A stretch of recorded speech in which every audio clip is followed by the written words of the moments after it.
Yo. What's happening?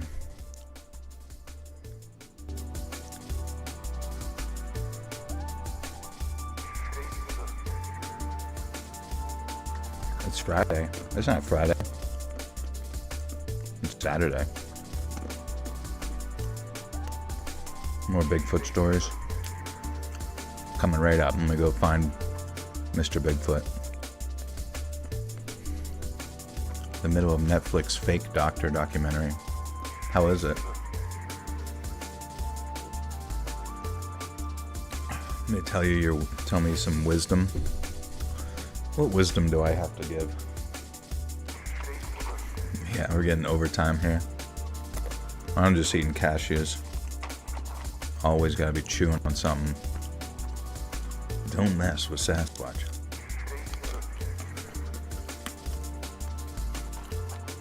Camping or Halloween story I'd be able to email. Yeah, man, I still didn't do that, did I? I swear I'll remember eventually. Maybe you can email me after this, so that I'll definitely see it. Random Nautica videos. Yeah, wasn't that supposed to be scary at some point? W cashews, W nuts. You saw Terrifier. How was Terrifier? Am I going live tomorrow too? I will be, yeah. We got cult stories for tomorrow.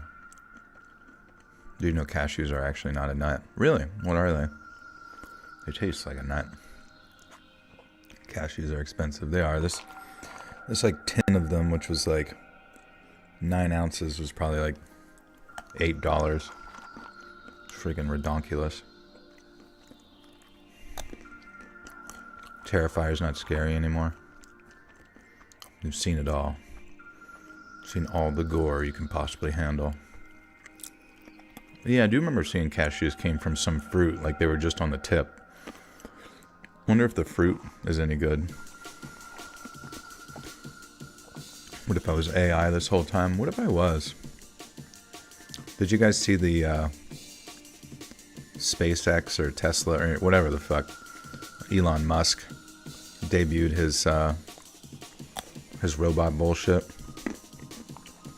You heard the young Philly situation? No, who's young Philly?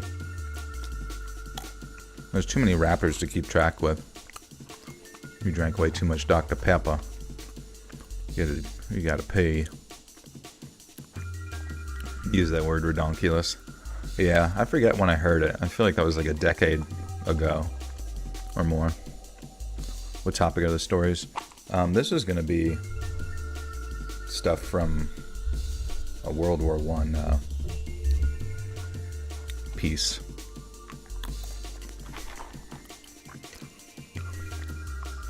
EDP's back. Oh my god. He's gonna do a collaboration with Mr. Beast. I got all of the canceled YouTubers. And we're gonna have them fight to the death. Whoever survives gets remonetized. And 1 million subscribers. How did you get into these videos? I don't know. I just saw other people doing it and I gave it a try and it worked out. Cashew, strawberries, what other fruits have their seeds outside? Is a cashew supposed to be the seed of that fruit? Favorite category of stories to tell? Probably, just like paranormal stuff outdoors. You finished reading a World War I book? Interesting. What was that about? I'm Mr. Beast and I'm giving away $10,000. The first person... Yeah. I wouldn't be surprised. I think Mr. Beast is done giving a shit.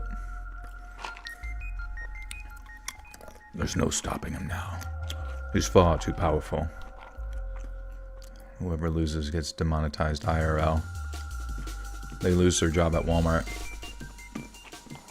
Who won the war? In World War I? Definitely not Germany. They got fucked pretty hard.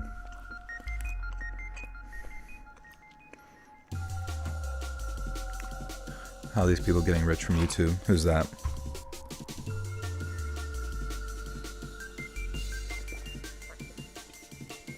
I saw a video recently of a man try to falsely sue Mountain Dew after a mouse was in his drink, but their specialist said that a mouse would dissolve completely within a month.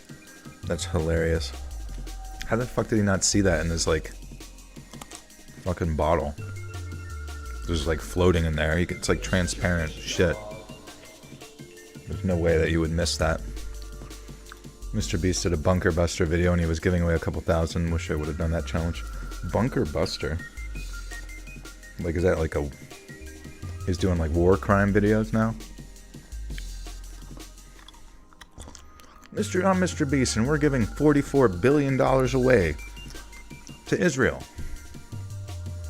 Nick Bryant, welcome back for 18 months. Says, thanks for great content, Joel. You're welcome. I'm sure the members are finally happy to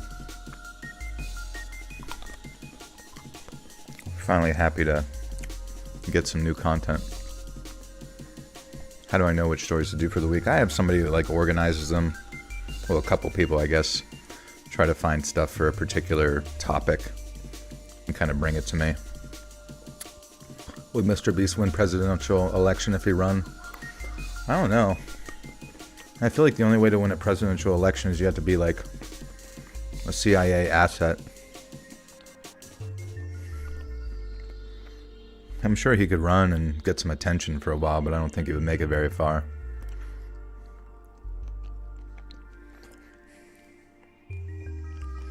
Is hurricane done, or Florida done with the hurricane season now? I don't think so. I think it's like still ongoing till probably the end of the year. I never considered that Joel has employees working for his channel. Yeah, I guess it's not like too crazy. It's just like people that help me with stuff and find stories, and then Robin does like visual stuff, but you know, that's not like crazy all the time. And then on my podcast side of things, the guy who like remasters the audio and makes it sound pretty, as well as like background music, he's really good. Have you had any interactions with Mr. Nightmare at all? I have not, no.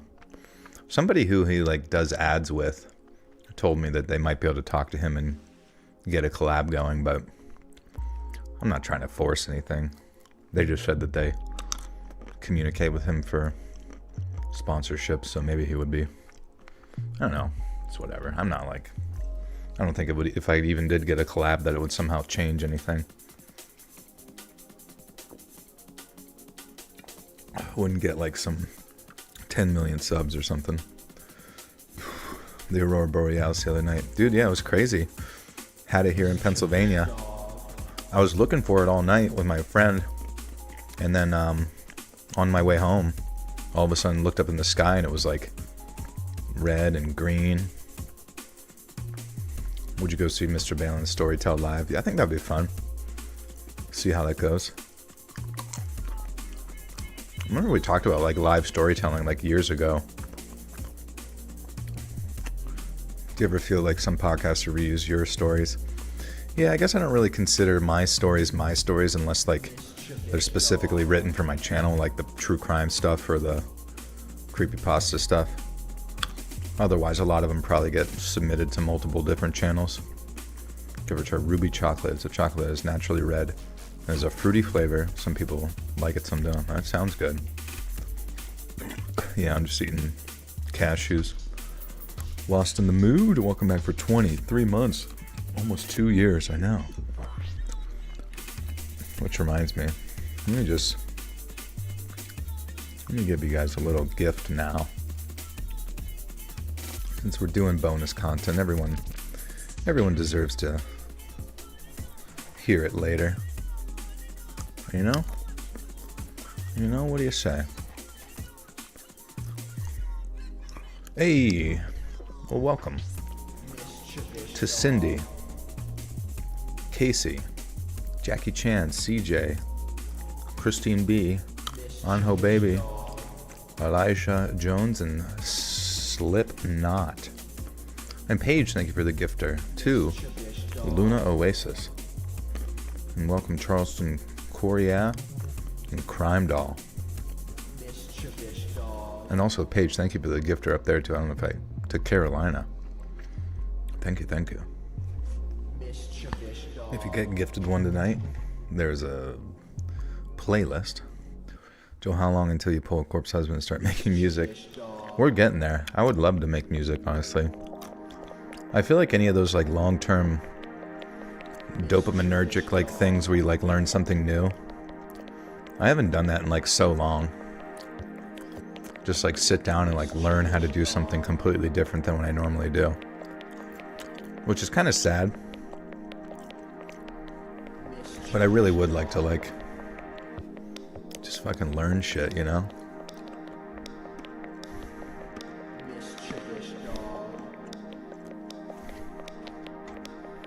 Would I ever show my face? Not in public. I walk around town with a Dream S&P mask on. How's the weightlifting go? I remember you said your max dead was 495. Yeah, it was like I switched to hex bar deadlift and I got 515. But the one thing I'm really proud about is that my like upper body stuff is moving up. We're almost at 300 for bench, and my overhead press we just hit 210. So that's like, honestly, hitting 210 on that feels really good, because for years and years when I was doing CrossFit, I only ever was able to get like 165. How old am I? I'm 34. Yeah, you guys don't want to see my face. You would explode. Turn to stone. Learning new instruments, music is frustrating as hell, but the most rewarding thing you can do, in my opinion. Yeah, I really should do it. Disability horror stories. Yeah, there's some stories. That's kind of a rare thing to come by. What's it like being 34? It's pretty much this. You feel the same as you when you were young. You know, having worked out a lot, I don't really ever have like any sensations of like being old or whatever, the way some people talk about. But I guess that's mainly because I'm like still staying active. But it's mainly just kind of like walking around when you see like young people. You're kind of like, damn, I wish I would have XYZ or something, or like not cared as much back then and just enjoyed myself. Let's not talk about age, it's terrible. You don't want to be old. You feel old at 34. Yeah, I don't know. I don't really feel old. I mean, maybe it is because I've just tried to stay on top of things, but there are times where I'm like, fuck, I'm 34. Do I need to hurry up and like procreate? Have babies just so I can say I did it and never worry about it again.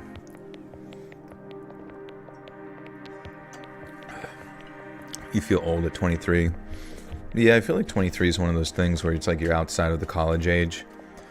So you like think that you're not to be included in their social structure, but honestly you are. Like, I wouldn't even worry yourself about it. Just do your thing and just don't care.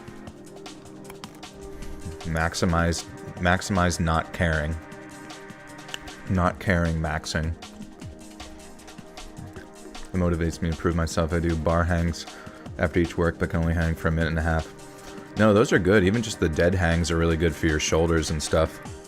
Just kind of like opens everything up. It's actually a very good warm-up for a lot of stuff. What do you think about Dream? I don't know, honestly. I don't know much about Dream. I knew he was very popular when he did his Minecraft stuff, and all I know is that he should have stayed off of Twitter. All he had to do was stay off of Twitter, and he wouldn't have any of the issues that he does with, like, the crazy people. Daily dose of dopamine. That's right here, baby. Anyway, you can get free food out of this live stream. I wish. I would, if there was a way to, like, donate, who did I vote for in the election? I don't think the election voting's till November 5th or something. And honestly, I don't really care. I would like the economy to be better, but I also realize that government spending is just going to get worse and worse, and shit's just annoying. The gap between the wealthy and the middle class is just going to grow and grow with inflation. If you did music, would you collab with Corpse? Yeah, it'd be fun. Could make some beats for him. I'm dreading the hell out of this election. Yeah, what can you do? There's, you know, sometimes you gotta think, like, at least you weren't born in, like, Soviet Russia. Now, granted, some people will sit there and fearmonger the idea that, well, we're about to be in Soviet Russia, you know, which, I don't know. I guess objectively speaking, humans that did bad stuff in the past, it certainly can happen nowadays, and it is happening. But if you're here in this live stream right now, you're probably doing all right. Would you rather be buried alive or stuck inside a tree? I think you already asked that question. You're just going to restart your list. Alright, well, that was a quick 15-minute burner. I checked out your voice demo on your other channel. It's very impressive. Have you done any voice acting work? No, sadly. And I'm not even really sure how to, like, reconnect. Do I know who Hassan Piker is? Yeah, I think everybody knows Hassan. We only won the war because Russia, they lost 15 million soldiers and 15 million civilians. And was that, though, in the World War I book you were reading? Were you saying that you were reading that? You might get 2 jobs this week. That's a lot of jobs. Do you feel prepared to do 2? I'm watching this stream in a dumpster with a stolen phone. There you go. It still doesn't sound like the worst thing. Do I like Hassan? No, I mean, Hassan's not somebody I'm gonna, like, take any political perspectives from. I just... It's just not like... It's like more infotainment, I guess you could say. Like, if you enjoy his personality, like, you know, that's... I don't care. I'm not against anybody who wants to just chill him. But I've never, like, watched any of his stuff and been like, oh, now I understand the economy. You know what I mean? Or now that I understand how it all works. It's just something to stare at, you know? Yeah, he might be someone who it's better to give hairstyle advice or fashion advice, you know?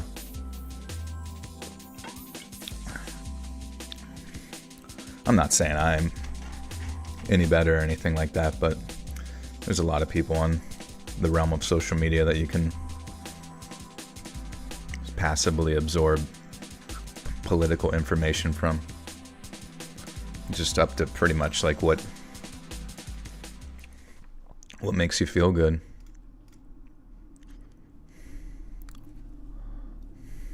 You and that creepy reading are amazing. Hey, thank you. Yeah, I miss him, man. I hope he's doing good. I haven't talked to him in a long time.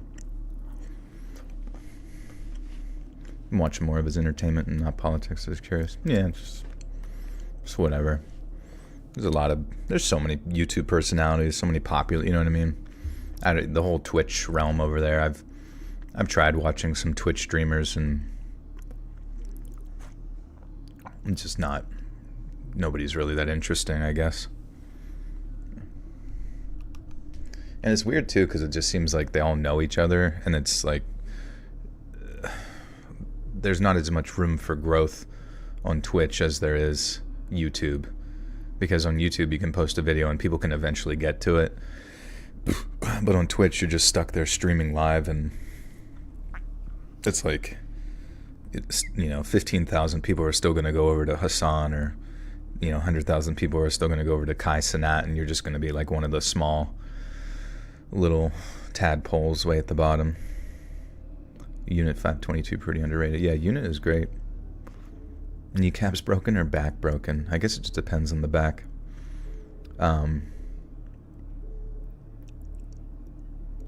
What has Sam Riding written lately? Actually, he has written this. It's called No Man's Land, Volume 1, The Wire, and it's about World War I. So it should be pretty interesting.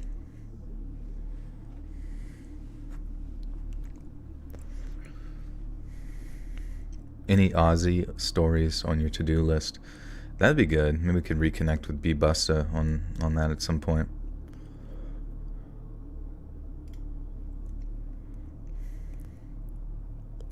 I guess we did some paranormal ones more recently. I don't know if they were like strictly Aussie or not.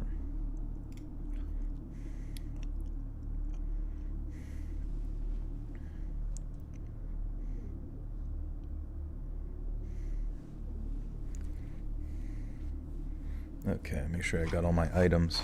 I probably should stop eating these nuts. If I eat too many, I imagine one day it's just gonna make my throat close. I'll develop an allergy out of nowhere. You got a new kitten. Her name is Morticia. Oh, that's cute.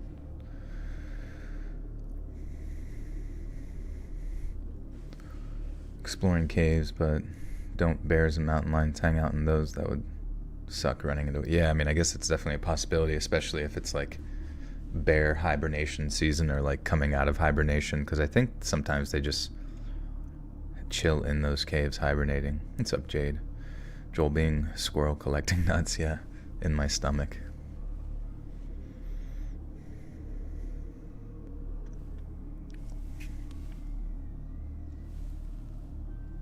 Oh, fuck. 1 second. Can you guys hear anything in the background?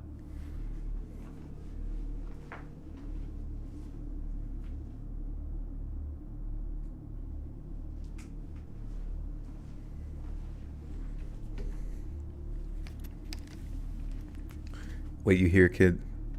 Hello, hum. No, sounds clear. Okay. You heard kids screaming. Let us out, please. How has YouTube changed your life, whether positively or negatively? I would say it's all been positive, honestly. Well, mainly positive in the sense that this has become my job, but negative also because YouTube...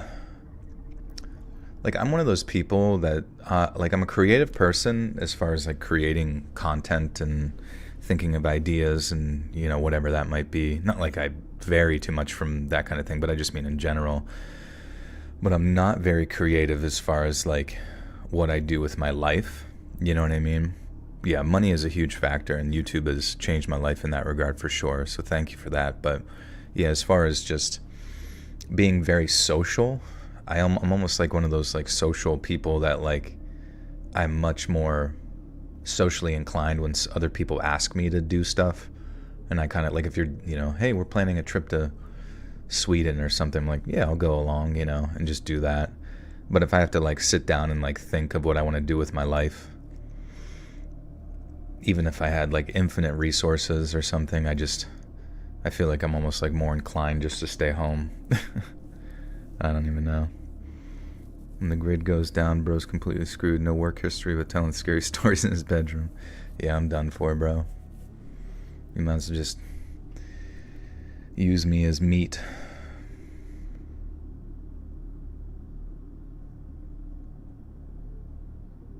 Ever since I started WFH, I've become such an introvert. Oh, work from home. Yeah. Yeah, and it's like I realized I'm like most of my friends that I made, when you look at it, it's like growing up, it was school, it was sports, extracurriculars, and then it was more school with college. That's where you met people in your classes or your work if you worked during college. And then after college, it was like the people that I met were from, you know, the other things like where I worked and the communities that I was a part of. But my brain has been so conditioned to like just kind of commiserating with people and the things that you're kind of like forced to do, such as work, and then becoming friends that way, that to like go out of my way to make it happen now is like substantially harder. Any stories that stuck with you over the years? You've read thousands at this point. Just the steamroller one. Would I go back to nursing? I don't think so. I don't like the job and I don't fit in. It's a pain in the dick, and working for yourself, it's like incomparable to like having to clock in and clock out somewhere, even though it is a good job and you can support yourself and your family or whatever. It's just fucking tough. College is for dummies to go to trade school and actually learn. Yeah, no, I remember what's his name, like that Rowe guy from Dirty Jobs, like he was saying that there's such a discrepancy between like the boomers who are about to retire and leave the workforce or die essentially, and the fact that they do a lot of the sort of vocational jobs, and how like the upcoming generations, there's just like there's going to be a huge demand for that. So if you can get into like becoming, you know, a bricklayer, or I don't even know, a fucking electrician, you might be at a better advantage, because there's going to be a huge need for it, and there probably already is, obviously.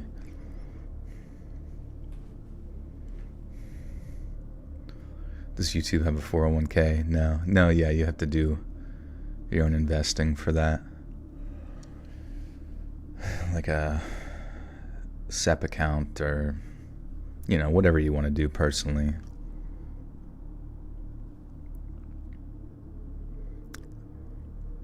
Consider myself lucky right now. Just saw a notification about the live stream, so I stopped listening to your videos. Oh, no worries. Good to see you. What's up, Izzy? All right, yeah, I'll kick this off, and we'll get to it. Thanks for being here, guys. And we'll be starting and stopping a lot. Yapping, crapping, schmapping, you know the deal. No Man's Land, Volume 1. Author's Note. What you're about to read is intended as a glimpse into another world. Although it might appear identical to our own, it is a considerably darker place, a place where the chasm between what is and what should never be is much, much narrower. My decision to set these tales of terror during the First World War might seem controversial to some, perhaps even exploitative to others, but in doing so, I seek to cast a light on the struggles and sacrifices of those who served in what was arguably the most significant period of conflict in all human history, so that their names may liveth forevermore, and the horror of what they have experienced may never be forgotten. Ladies and gentlemen, welcome to No Man's Land. The Wire, Part 1. With the approaching dawn dampened by a ceiling of iron. Okay. Mischievous Frog. Pokemon 77, welcome back for 13 months, says, howdy, my G, how you been? I've been good. Today's a good day. I'm living that life. I was watching some football earlier.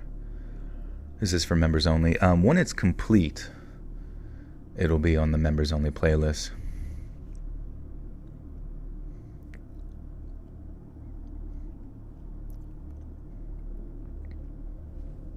Do you have any pets? I do. I got a cat. Pradeep. He's chilling behind me right now. What's up, Hanny?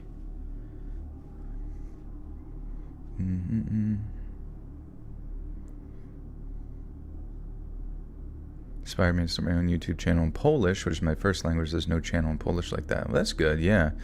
You might have a market cornered there. Don't have any tattoos, just on my lower back. Abandon all hope, ye who enter here. Is Pradeep Indian? I think so. We imported him from India.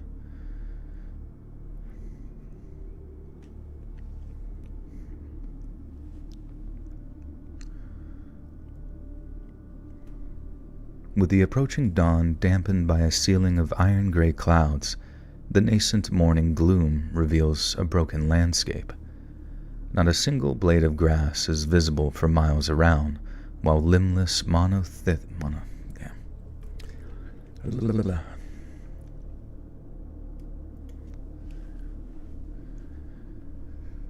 a single blade of grass is visible for miles around, while limbless, monolithic tree trunks protrude from the endless mud, like grave markers in some great Neolithic cemetery.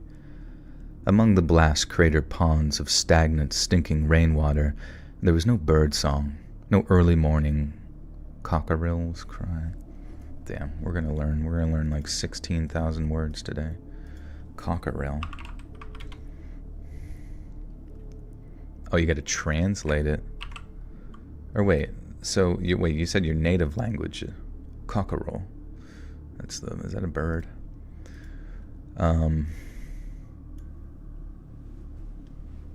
Your dog peed on your church skirt. Nice.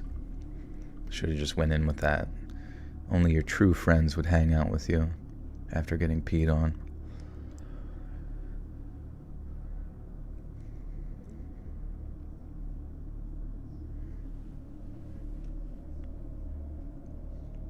Oh, it's a rooster. Okay. Among the blast crater ponds of stagnant, stinking rainwater, there is no bird song, no early morning cockerel's cry. There is only bleak desolation and a dead silence. Company! A grave-throated roar shatters the eerie calm. Man your stations!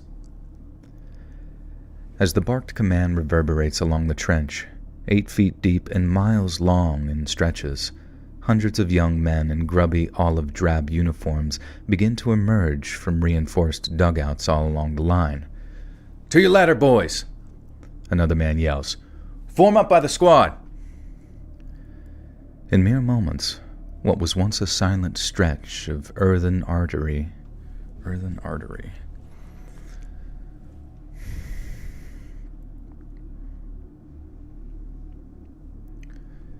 In mere moments, what was once a silent stretch of earthen artery becomes a hive of activity as hundreds of rifle-toting soldiers jostle from space.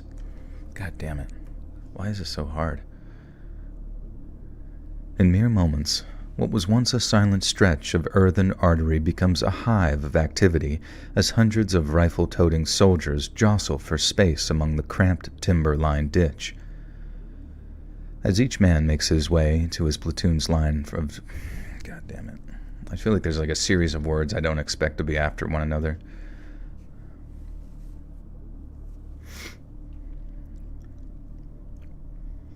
As each man makes his way to his platoon's line of departure, the hum of activity begins to taper off, before eventually a grim stillness returns to the trench. Listen up! Barks the gravel-throated soldier. On the captain's signal, A Company is going to climb their ladders and advance towards the German positions. B Company will then take their places at the ladders, ready to go over as part of the second wave. When you've captured your section of the German front line, you'll fire off a signal to flare to indicate that you've reached your objective, at which time you will receive immediate reinforcements in order to guard against any potential counterattack. You will move fast, you will spread out, and when you come face to face with those baby-burning Hun bastards, you'll teach them... God damn it. Favorite flavor of cake? Nicki Minaj.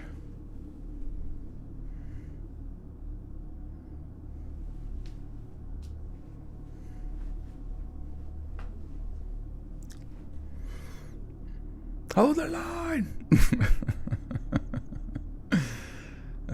I'm so bad at fucking dialogue, man. Whatever. I'm not going to worry too much about this time around. I remember like a couple whiles ago, it's like you try to do the characters and shit, but it just takes too much fucking mental fortitude to like keep them all in your head. Kool-Aid flavored cake. That sounds good. Every YouTuber has an expiration date that suggests investing in something not so temporary. Yeah, I mean, I've been going a decade, and you know, I've invested in many things. I just don't talk about it all the time.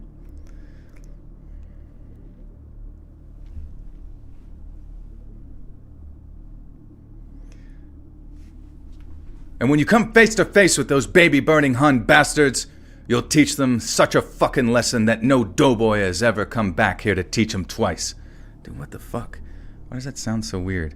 You will teach them such a fucking lesson that no doughboy ever has to... Alright, Jesus Christ. I'm just like not ready to fucking yell right now. Doughboy. Did my friend do okay during Hurricane Milton? Yeah, he took refuge in like his other family's home, who was a few miles away, where they weren't so close to the canals. And they kind of got shit on by wind, but their house was reinforced with straps, I guess, which can take like upwards of like 160 mile per hour wind without ripping off your seal, you know, your roof and whatnot. Because I guess that's how most people die during hurricanes, aside from flooding and drowning to death, is that, like, it's pretty much like the strength of, like, a Category 2 fucking tornado, and your roof can get ripped off, and debris can go flying, and your walls can collapse in on you and shit like that. So usually they say to, like, take refuge on the interior of the house where there's no windows. Obviously also to, like, board up your windows. And, you know, they made it out the other end, but their house is still destroyed from the previous hurricane, Helene, which is so weird. Everybody forgets about Helene. It was like 6 days ago, you know.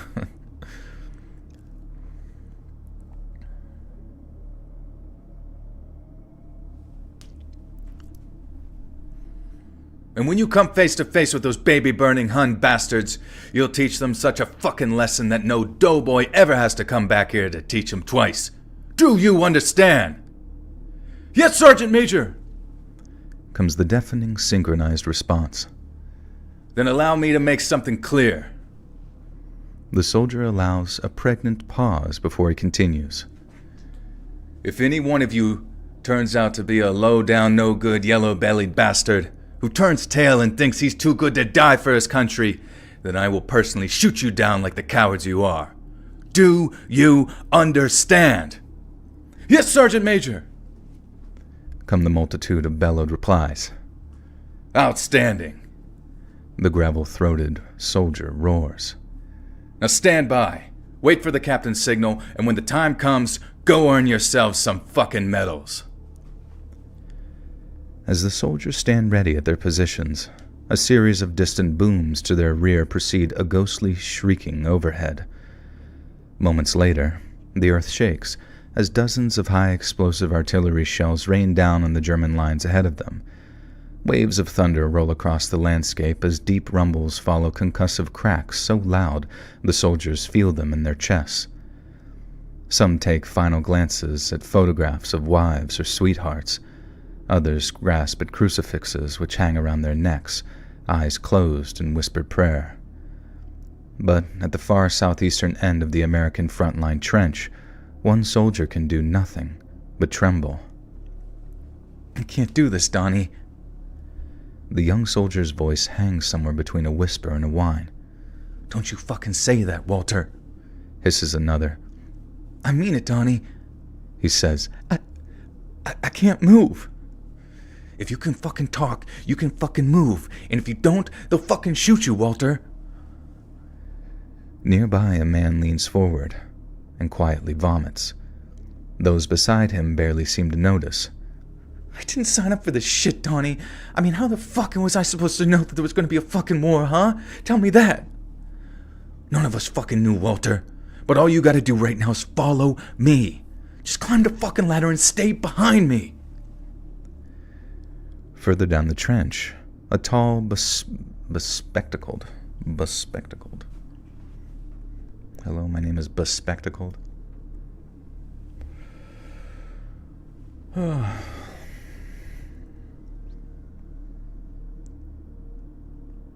zooted. What's up, dude? I'm freaking zooted. So baked you could eat a pound of pasta. Would you rather marry your mom or least attractive girl in school? Probably the school girl. The mom situation would eventually get a little awkward. Wish you luck tomorrow. No phone or no nothing, but just realizing who is on my side and who's not. What do you mean? Are you going somewhere? Iridocyclitis.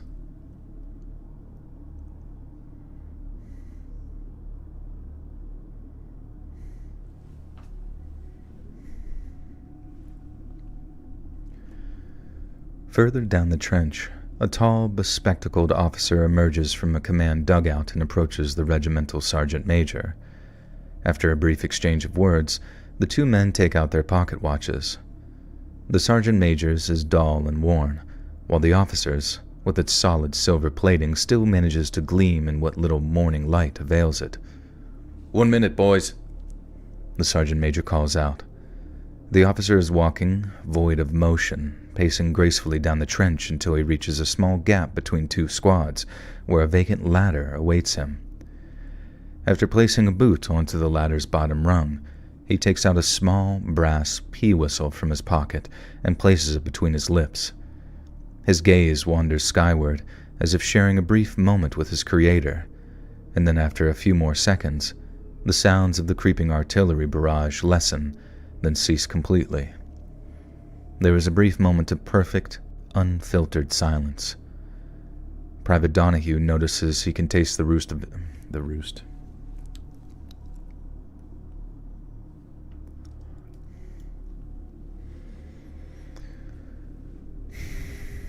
I'm about to watch the episode of Uzumaki that is airing on Adult Swim in 25 minutes. Oh, interesting.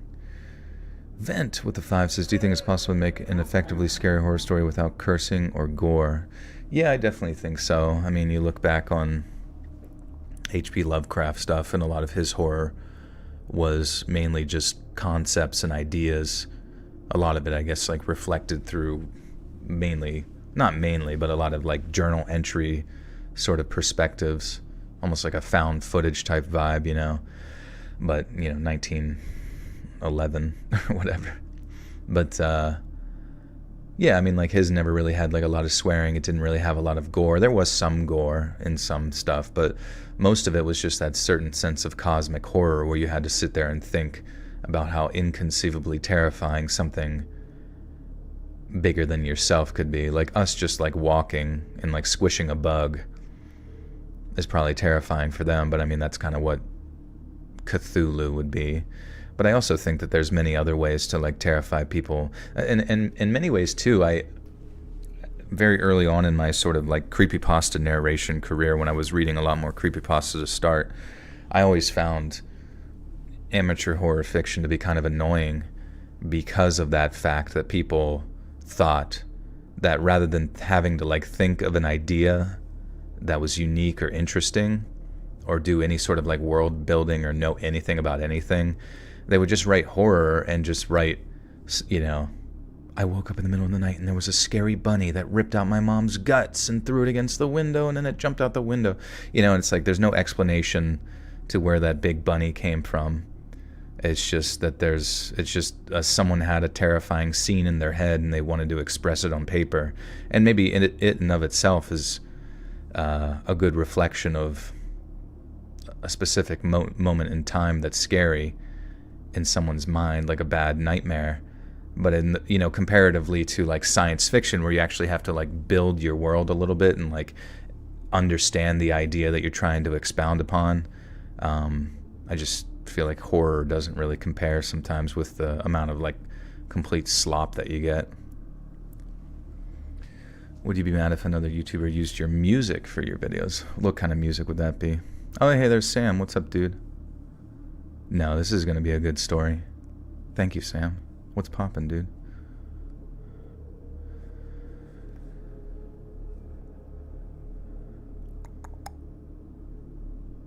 The creepy background music. There's nowhere that the creepy background music is like uploaded. I guess if you used, there's a lot of like free to use background channels that are good, like Iron Cthulhu Apocalypse. You can communicate with him and use his and give credit and stuff, and there's hours and hours of that content that you can use. But some of the background music that I use, like you're hearing right now, is actually custom from Simon or Inect. Or yeah, you could generate some AI sort of dark ambient. It's probably pretty easy. Yeah, Sam's in the building. It's a celebrity. He can guide us through World War I.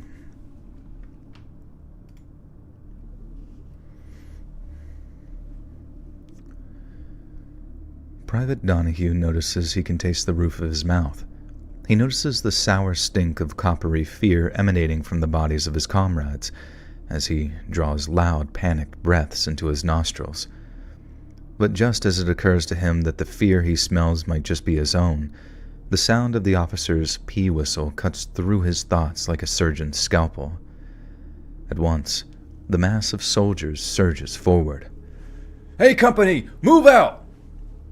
The sergeant major barks. Get up those ladders! Move, move, move!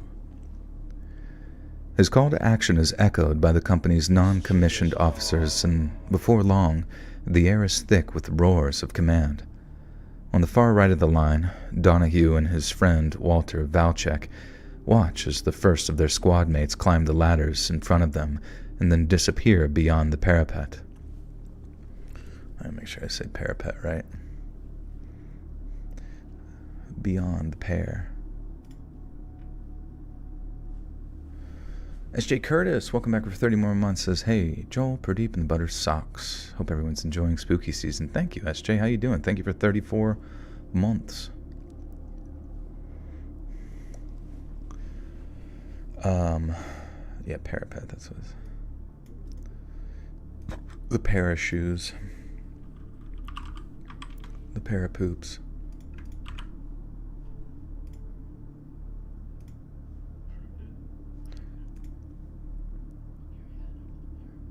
Parapet, okay. Pretty plushy. I know, we need to. ASAP. I still need to get communication with the U-Tunes or U-Twos. Do me and Sam know each other IRL? I've seen the man. No. Sam is from over the pond. Or as I forget what they say.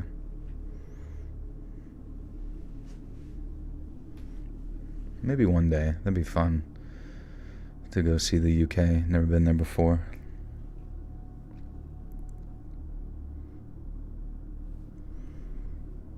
On the far right of the line, Donahue and his friend Walter Valchek watch as the first of their squad mates climb the ladders in front of them and then disappear beyond the parapet. Only then do the Germans open fire, and when they do, it is withering. Sorry.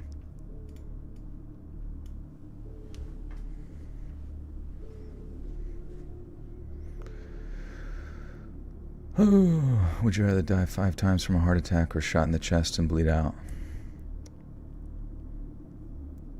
5 times. I feel like both would be the exact same thing.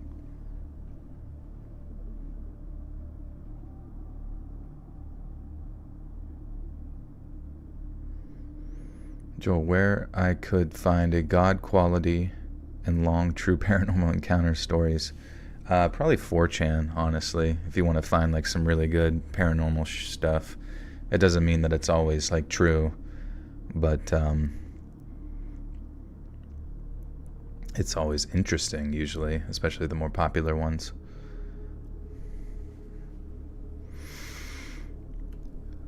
Only then do the Germans open fire, and when they do, it is withering. Deafening blasts follow banshee screams as more artillery shells begin smashing into the ground ahead of them. Only this time, the impacts are much, much closer. They shake the bones of the men edging toward the ladders, the cataclysmic eruptions now joined by the deadly chatter of opposing machine guns. Jesus fucking Christ, Donnie, Valchek says, his voice quivering with terror. They're dying up there. Donahue doesn't respond. He simply steps forward, watching as a man further down the trench reaches the top of a ladder, finds his feet on the ground above, and is immediately shot. Spread out and try to stay low, the squad leader yells. It's just 200 yards to the other side, boys. Just move fast, stay low, and I'll see you on the other side. You heard the man, Walter, Donahue says. We're going to make it through this, all right? When Valchek doesn't respond, Donahue turns. Valchek is in tears, but continues to walk forward. Machine gun fire crackles in the air above their heads as hundreds of sharpened lead chunks travel so fast they break the sound barriers they pass overhead. They tear through the bodies of the men above, those unfortunate enough to be without a tree trunk or a shell hole when the veteran German machine gunner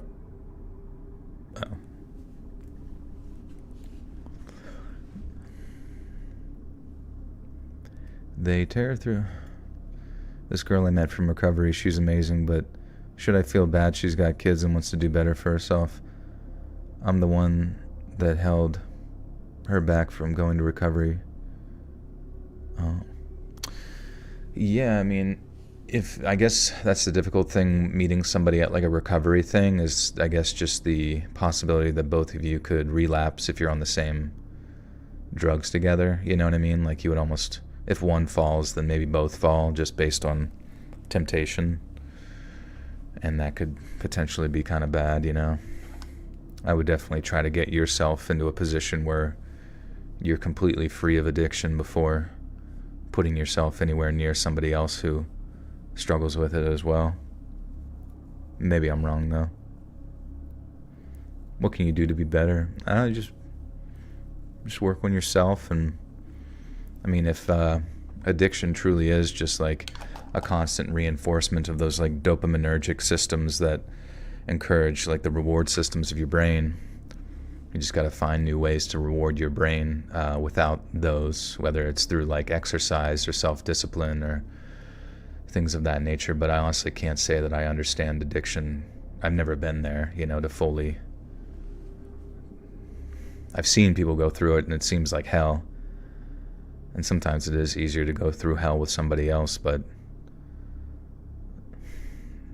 I don't know. Sometimes if you're both there in hell together, you might end up making a home, you know?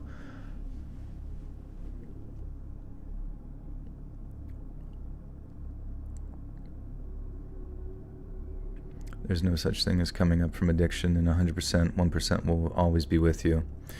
Yeah, I can imagine it's always a demon sitting on your shoulder, poking you and reminding you of the past, both your mistakes, but also trying to pull you back into that pit. How to convince my depressed cousin to come to the gym with you. I know it'll make her feel better. Maybe just go on like walks with her at first or something, and then like maybe the walks will be like a nice little change up for that, and then the walks can transfer to like maybe talking about nutrition, and then maybe, hey, you enjoy this walk, why don't we, you know, you trust me now and we're friends, why don't we try this a little bit to like be fun, and you've seen how I've enjoyed it. Fan of Spider-Man 3. Yeah, Spider-Man 3 was good back in the day.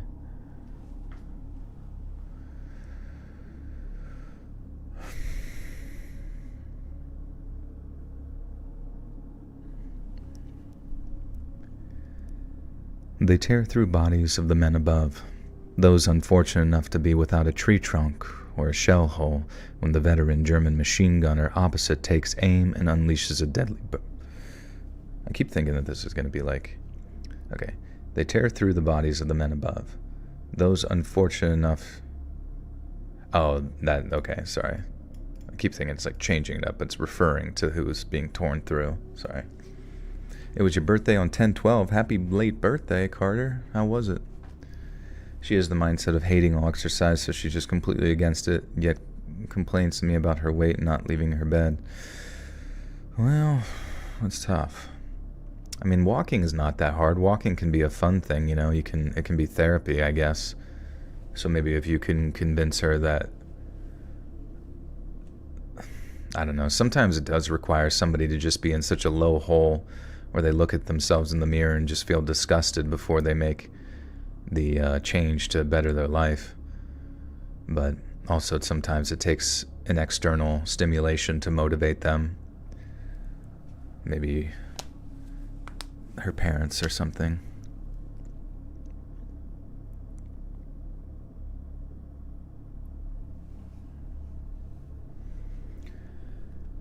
They tear through the bodies of the men above, those unfortunate enough to be without a tree trunk or a shell hole when the veteran German machine gunner opposite takes aim and unleashes a deadly burst.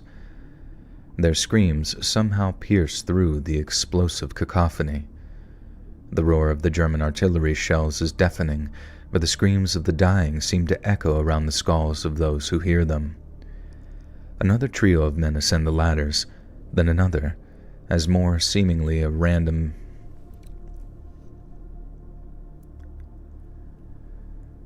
Another trio of men ascend the ladders, then another, as more seemingly random victims are cut down by bullets and shrapnel or torn apart by sudden explosions. And suddenly, it is Donahue and Valchek who face the muddy, creaking rungs. "Stay with me, Walter," Donahue says, but his companion appears not to hear him. Valchek's already sickly pallor has somehow taken on a subtle shade of pestilent green. He sucks air like a mountaineer with altitude sickness, a sheen of sweat clinging to his cheeks and brow. But still he moves, and when the time comes, he grabs a hold of the ladder's rung in a white-knuckle grip. "There you go, Walter," Donahue yells as he himself begins to climb. "Just 200 yards, boys," the squad leader barks again. "Move fast and stay low." "That's it, Walter," Donahue yells as the two men approach the top. "Nice and easy. Just remember, stay with me." Donahue makes it over the top first, but when he does, the sight he is greeted with almost drives him to madness. To his left, a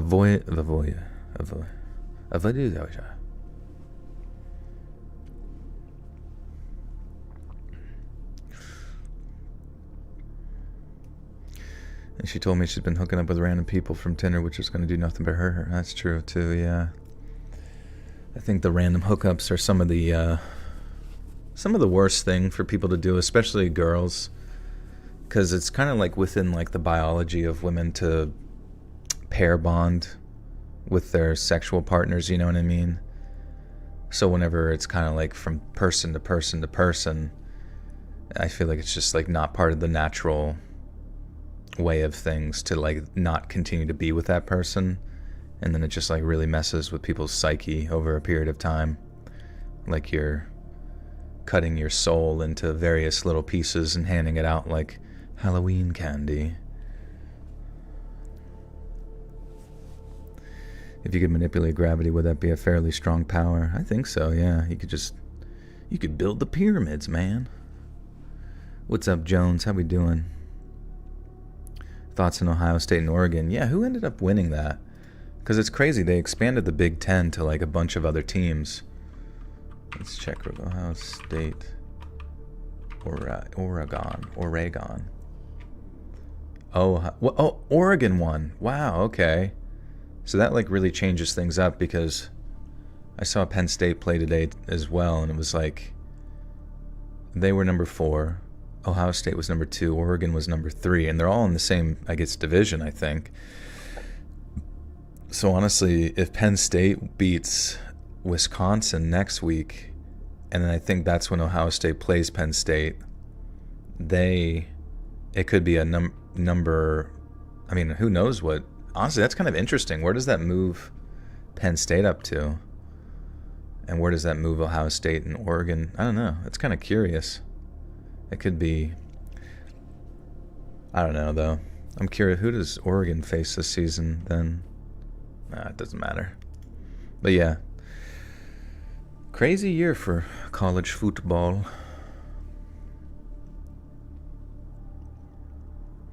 Addictions remind me of back when I was a kid. My sister had a habit to suck our lips. My mom put hot peppers in her mouth to stop it. What the heck? I've never heard of that addiction before. I've heard of sucking your own thumb, or I don't know. Would you rather be Superman or richest in the world? Superman works for free, you know. That's true. Probably Superman, because at least you could just kind of do your own thing. I feel like the richest man in the world constantly has people gunning for him.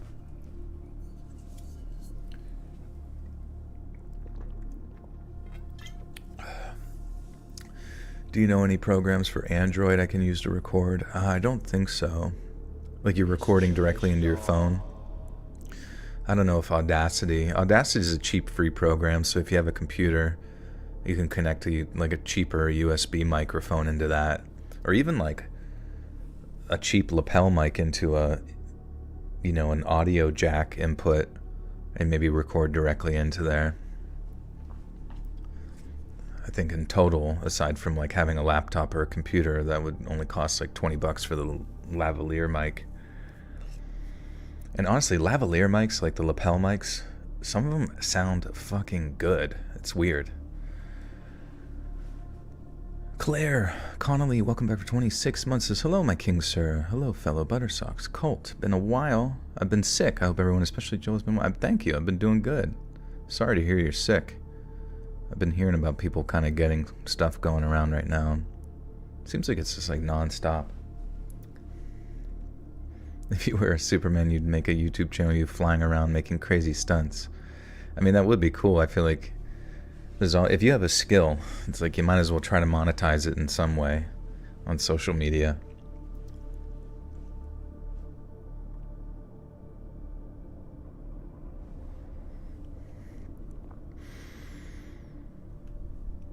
To his left, a vision of hell extends for almost half a mile. Men lie butchered, broken, crippled, and castrated, the screams of the wounded rising up from the mud like a profane symphony of anguish. Valchek sees it too, his eyes turning to bright white circles, but as he hesitates, Donahue lunges for him. Below them, a man is dragged away from a ladder after refusing to climb it. The stout, gravel-throated sergeant major notices the commotion and rushes down the trench to question the man, but his inquiries yield no intelligible response. The man has been driven mad by terror. And then as he drops to his knees and cries out for his mother, the sergeant major produces a 6-chambered revolver, removes the man's helmet, and then shoots him in the back of the head. "Come on, Walter!" Donahue yelps in panic. "We need to fucking move!" He drags Valchek over the parapet. Then, after the two men find their feet, they begin to charge through the storm of lead and steel, howling as they run. They follow in the path of their surviving squad mates, some of whom are already halfway to German lines. The mud slides beneath their feet. Oh, whoops. The mud slides.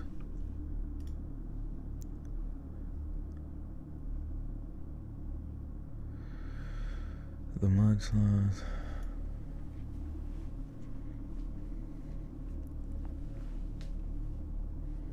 Crushed carbon into magnesium, yeah. I get all my magnesium from Jupiter. That will be funny in the future if we do figure out how to get to planets like effectively. That soon we're just going to be like collecting like rocks and minerals from distant planetoids and asteroids and stuff. I don't know. It's like we figured out this AI thing a little bit so far, and it's made a decent amount of progress within a short period of time. I still kind of like listening to Elon Musk, like his androids talk to people, the AI bots, like they sound almost real, like in their, they don't sound robotic at all, which is kind of scary. But I don't know, I kind of refuse to believe it. I just imagine it's like some guy on a phone line far away. Do you think society as a whole is heading in the wrong direction? Honestly, when it comes to humanity, and you look into the past, there's so many different types of societies, I guess. All of them kind of filled with the same type of issues of just like endless conquest, greed, and whatever. But that's just how humans are. It's just now we've figured out how to mass produce it and industrialize it and monetize it. And I mean, it is sad to see. It certainly doesn't seem very honorable, but you have to ask yourself if in the history of mankind, if it's ever been what you would consider honorable. I think you do have to go and at least have a brief perception of history, even though I can't say I'm a history buff at all, and just be thankful that you weren't born or conceived or existed during X period of time. I mean, imagine being one of these World War I soldiers. You don't even believe in the cause, and you have to just like go suicide yourself, or some guy is going to shoot you in the head. And then if you ever seen like the shell shock stuff after those like soldiers come back from like the endless barrage and the endless like barrage upon their nervous system, expecting like a fucking artillery strike to just like land in their bed at night. They just come back and they're just like shaking and shit, and they can't even move. It's like they're completely fried in the brain and body. But even that, you go back to like imagine being one of the people that had to fight for Genghis Khan and his like lineage. That must have been annoying as hell. Where's the pride in that? Just going and getting your neck stabbed. And even if somehow you can survive those battles for months at a time, somehow you don't get a cut that gets infected. I can't imagine their lives were very long back then, but I don't know. I guess it just shows you that, like, humanity as a whole just keeps going.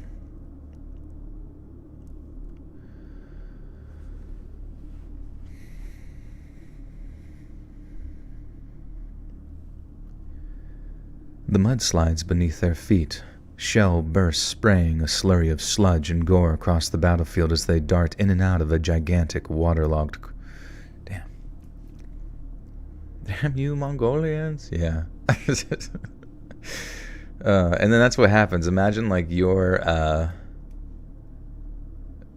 The war that you end up dying ends up just ending up in, like, a parody, like, cartoon in the future. And that's history, you know? That's all we can do with, like, the morbid reality is make light of it and take the piss out of it, because what else can you fucking do with your time to cope?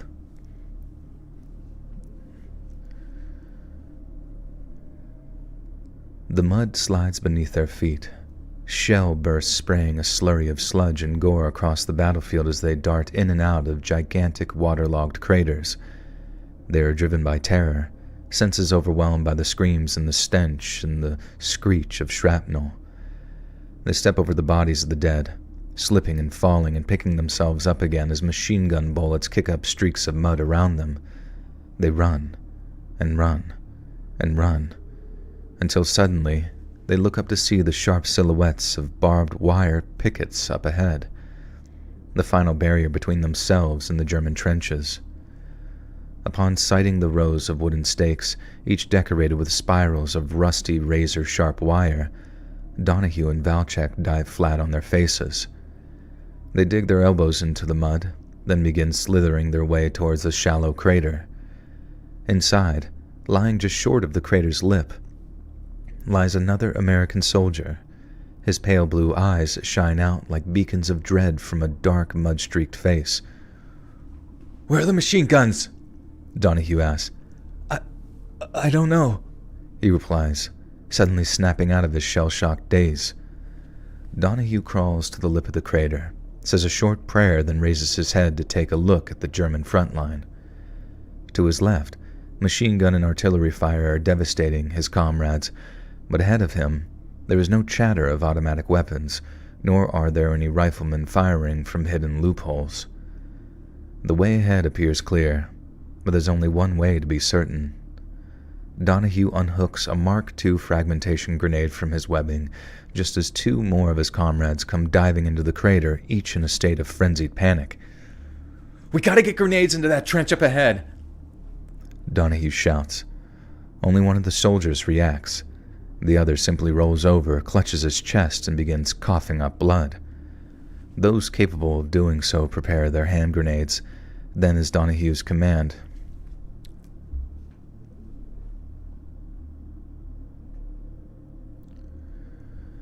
They pull the pins, then toss the hissing chunks of steel over the lip of the crater. Only two find their mark, but they are all that's needed, and as those that tumble harmlessly near the barbed wire pickets explode in unison, they cut a path through the German defenses. "Come on, Walter!" Donahue yells, grabbing his companion by the shirt. "Let's move!" The four able-bodied soldiers make a mad dash for the German trench, the squad leader now close behind. "That's it, boys!" he yells. "Keep going! We're almost there!" But the men ahead of him are deaf to his encouragement. They surge forward with bestial aggression, unleashing ferocious war cries as they rush toward the German parapet. They are ready to shed blood, ready to slaughter in pursuit of their own survival. Yet when they arrive at the edge of the trench, there is no one to be seen. "Keep moving, boys!" The squad leader yells before leaping down into the mud below. His men follow and begin the process of clearing the trench while searching for any concealed German soldiers. "Jesus fucking Christ, Donnie!" Valchek says. We made it!" "What did I fucking tell you?" Donahue replies. "Now stay behind me. There might still be Germans hiding in these dugouts here." Donahue and Valchek advanced down the narrow trench, their comrades pushing in the opposite direction. They toss grenades into dugouts, then rush inside with rifles aimed, only to find them empty. They back up, repeating the process again and again, methodically securing the trench system until they finally reach its end and find themselves faced with a dilapidated wooden door, complete with a small, handwritten sign. Should we open it? Asked Valchek. No, Donahue replies. it could be a booby trap. Go get the squad leader. Tell him the rest of the trench is clear, but we got a bunker that might still have Huns inside of it. What about you? You'll be all... Do as I fucking told you, Walter. Donahue spits. Or do you want to be the one facing half a dozen angry krauts when they burst through that door with fixed bayonets? You got a point, Valchek says. I'll go get the squad leader. Private Valchek rushes back down the trench, running just shy of 100 yards before he finally encounters his squad leader. The 2 soldiers he made it with across, as well as 2 new arrivals. They stand before an impassable section of collapsed trench. Must have been one of our artillery shells, one of the soldiers says. The squad leader shakes his head. Too much of the trench is collapsed, he says. This wasn't just one artillery shell. This looks like controlled demolition. You think they did it when we started an attack to hamper our movement? A trench gun-toting soldier asks. I don't know, the squad leader replies. This doesn't look recent. Corporal Cartwright! Valchek cries, struggling to catch his breath. Me and Donahue just cleared the eastern section of the trench. They got some kind of bunker down there. Good job, Private, the corporal replies, taking out a brass flare pistol and launching a bright red flare into the air above him. Captain Cartwright will no doubt be pleased with us, he says, watching as a bright crimson luminescence begins emanating from the smoldering incendiary that hangs in the sky above them. Now, Corporal Crockpot.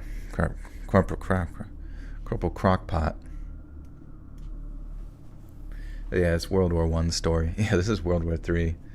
It's actually a Ukraine story. What am I doing for Halloween? Fucking getting absolutely nuts. Going absolutely nuts on trick-or-treating this year. I'm gonna be wearing a Where's Waldo outfit, going door to door. And if they don't give me candy, well, they'll reap the consequences. Am I going live Saturdays now? So, no, this is just it's just bonus content. So this kind of lined up as the best day to do it, and I'm like way behind on bonus content.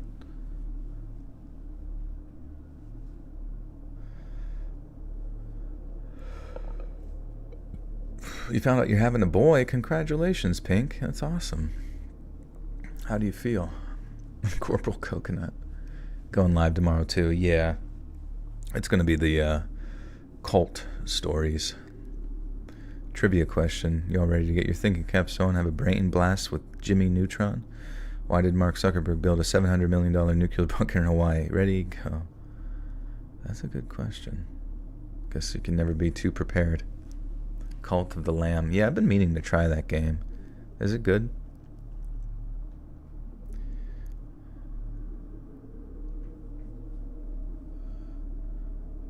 Would you rather have no social life or no sex life ever? Can we do both? Cult of the Lamb is amazing. Yeah, it looked cool. I don't know how I missed it yet. There's a couple indie games I've been wanting to play. It's like the Cult of the Lamb. And then there was another one where it was like sort of a Cthulhu-esque boating expedition game where you like bring your boat around, and that's all I really know about it. Have I done a poll? You have a lingering question. Yeah, what would your lingering question be? Have you played Wukong? I watched my friend play a bunch of Wukong, and it looked good. It looked really, Like the Unreal 5 engine is kind of nice. Am I a social person? I am a social person for sure. I would like to be more social in my life. It's just, as time has gone on, it's becoming less and less opportunities, I guess, as you get older.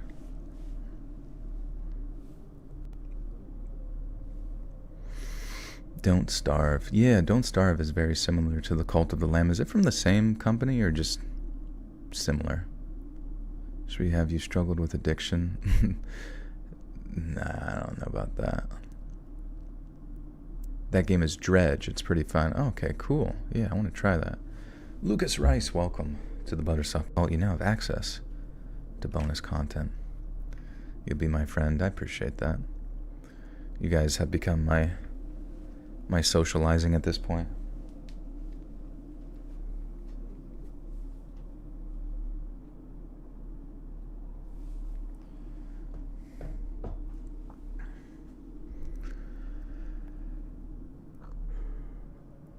One Piece is a journey, currently episode 360 after 2 months. Damn, that's a lot of episodes to watch. Anyone need a bunker spot? Starts at 158,000.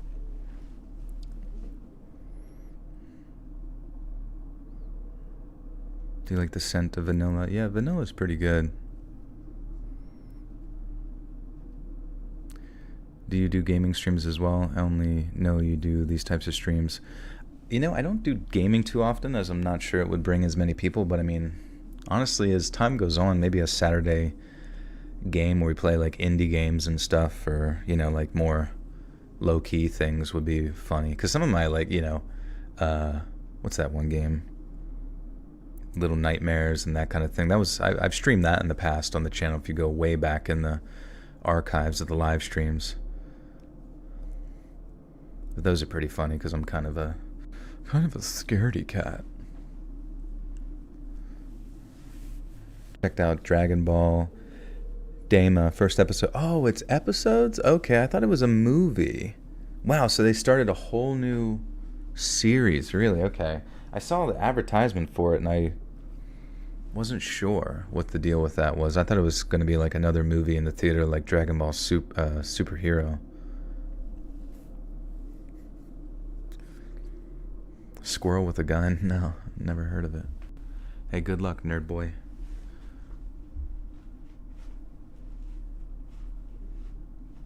You got this. Okay. Now, Corporal Cartwright continues. Let's get down to that bunker and reinforce Donahue. Come on, soldiers. Move, move, move! Valchek leads the way as the soldiers traverse the trench's meandering passageways. To their rear, the battle for the German front line rages on, with rifle and machine gun fire being exchanged all along the line.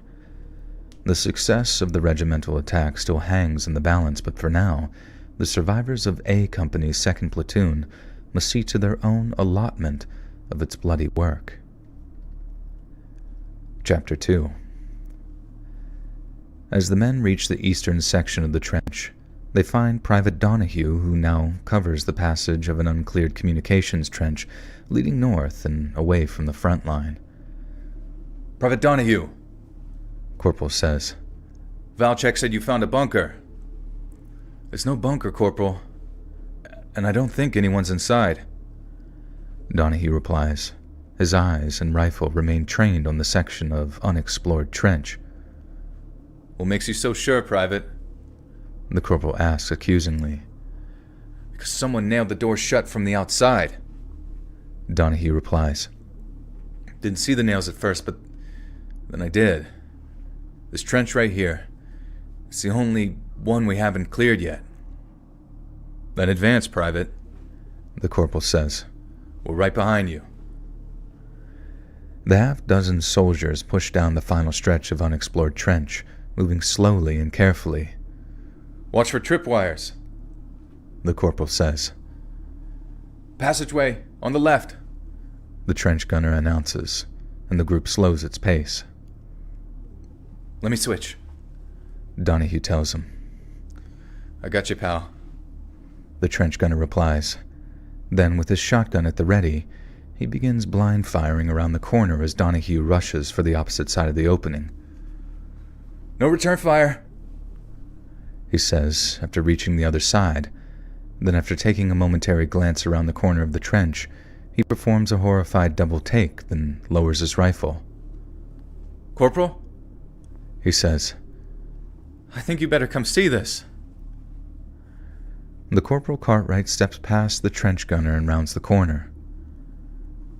Oh, my lord, he says. What in God's name happened here? Before him, in what appears to be a disused mortar pit, stands a knee-high pile of partially cremated corpses. Their flesh and clothing have been scorched away, but many are still very recognizable as human. The eyelids of one appear to have been cauterized shut, while curled and roasted lips reveal a blackened snarl. Another lies in the fetal position, its balled-up fists having fused its nubs of indistinguishable meat. Why'd they burn him? Someone asks. Why not get him back to the rear? I don't know, the corporal says. Maybe there was some kind of infection, like when they burn livestock. What? Oh, pretty, come on, buddy. Not now, dude.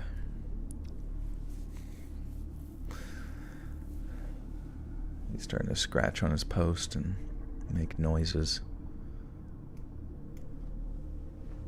My cat needs to eat. Mine? No, he's got food. I was giving him wet food and dry food, and this guy's water, and he'll graze on it.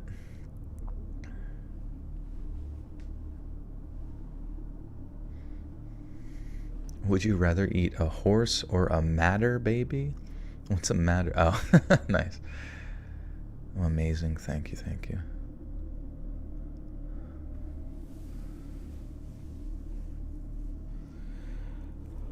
Oh, when they get upload, Joel kills it. Yeah, no, I appreciate it. Yeah, I'm always kind of just doing it sort of like a dry run, so try to hit the voices as best I can.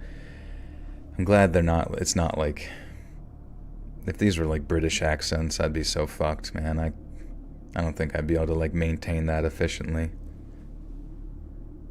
Would you rather no muscle control or no senses? No senses as in smell, sight, taste, touch, and seeing ghosts.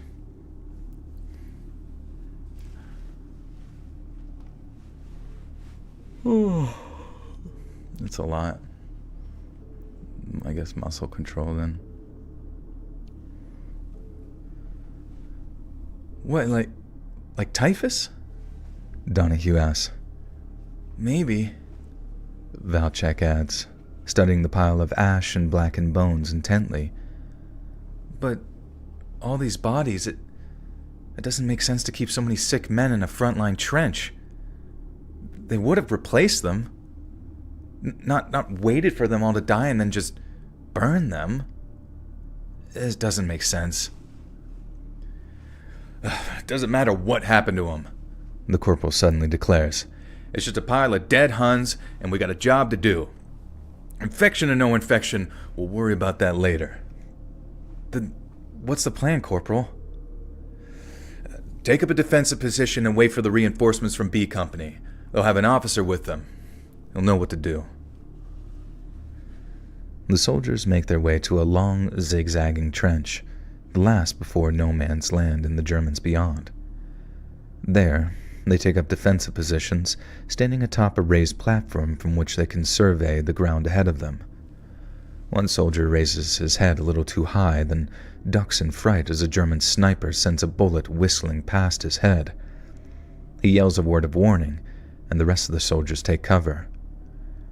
After a few moments of crouching on the platform, listening to bullets snapping in the overhead, one of the soldiers looks around and makes a chilling observation. When A Company formed up for their attack, just over 150 men had lined up at the ladders ready to go over the top. Exactly 47 of those belonged to 2nd Platoon, all of whom were destined for the section of German trenches that Corporal Cartwright and his ad hoc squad now occupy. Accounting for expected casualties, there should be at least 25 to 30 of them holding the new front line ready to repulse any expected counterattack. Instead, there was just 6. Is this all that's left of the platoon? The soldier asks. I don't know, the corporal says. Could be men still pinned down. Could be men still pinned down. Pooped. Could be men still pinned down on the approach, but we should have had reinforcements by now. I fired that flare almost 15 minutes ago. Maybe they didn't see it, suggests another. The corporal retrieves the brass flare pistol from his webbing and reload. Damn it, my voice cracked.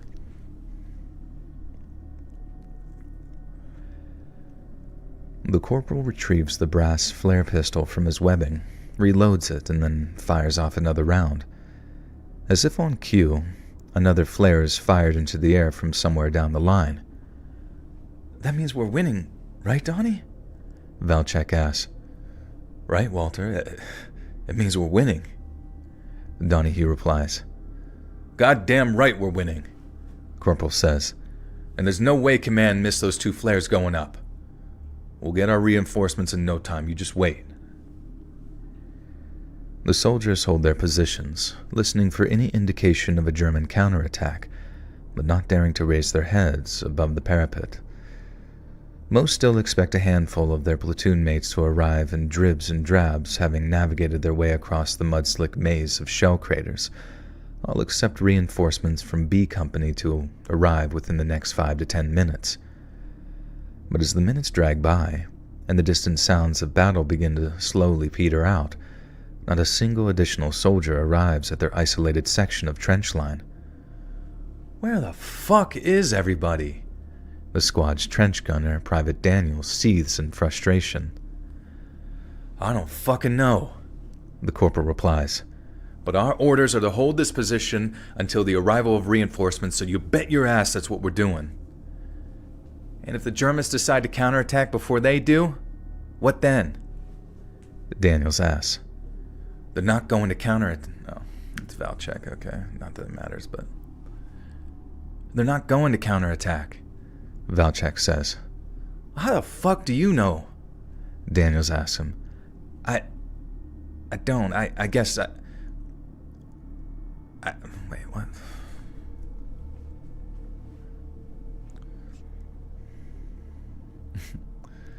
If you were dropped off, but it was the first station because you're adopted? What? I sense no one has an actual life outside YouTube, yeah. No, it's like, I think most people do. It's just, I realize like most people who come across, like it's, I don't know. I would say like there's not many people who live some like really crazy extravagant lives. Like we are humans of routine, you know, and people really enjoy their routines. And I think routines in and of themselves almost create a sense of addiction in a way, and that when you deviate from those, you get sort of similar senses of withdrawal symptoms from your routine. It's similar to like getting away from drugs.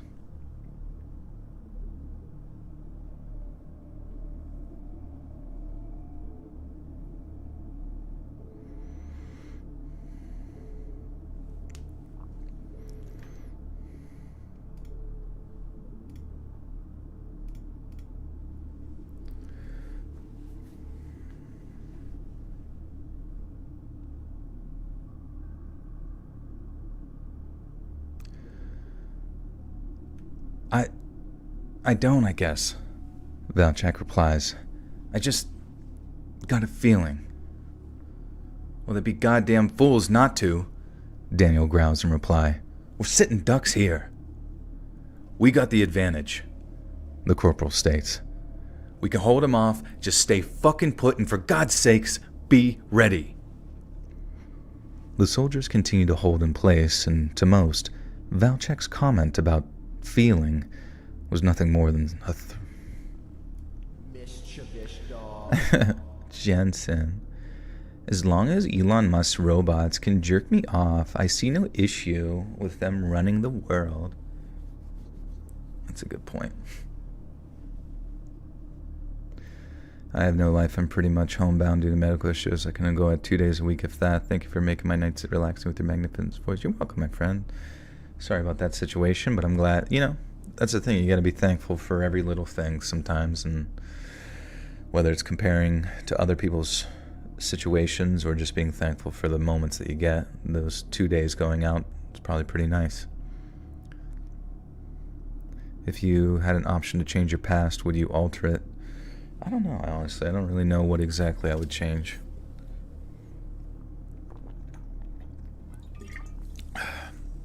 Maybe like right out the get-go on YouTube in 2014, if I would have started True Scary Stories right out the gate instead of whatever I was doing.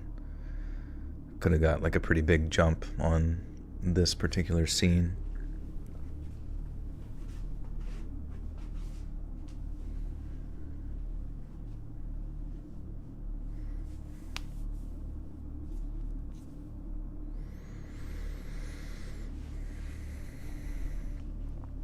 Buy some Bitcoin, yeah, I guess. How many channels do I have? Just this one. I mean, I guess I have my ASMR channel, but I don't really upload to it or anything.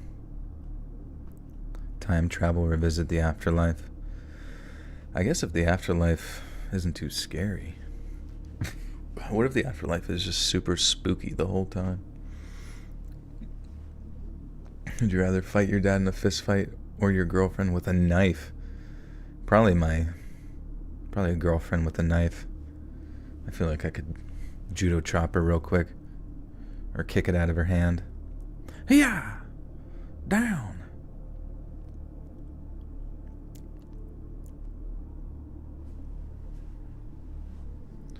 I know, yeah, the voice, I guess, is ASMR.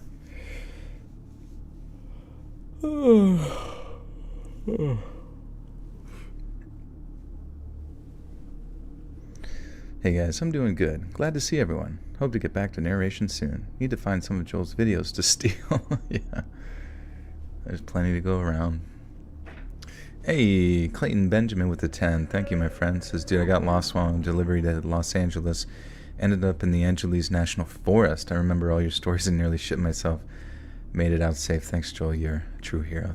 Nice, Clayton. That's crazy. Getting lost and delivery to LA, ended up in the National Forest. That sounds kind of amazing. What kind of delivery are we talking here?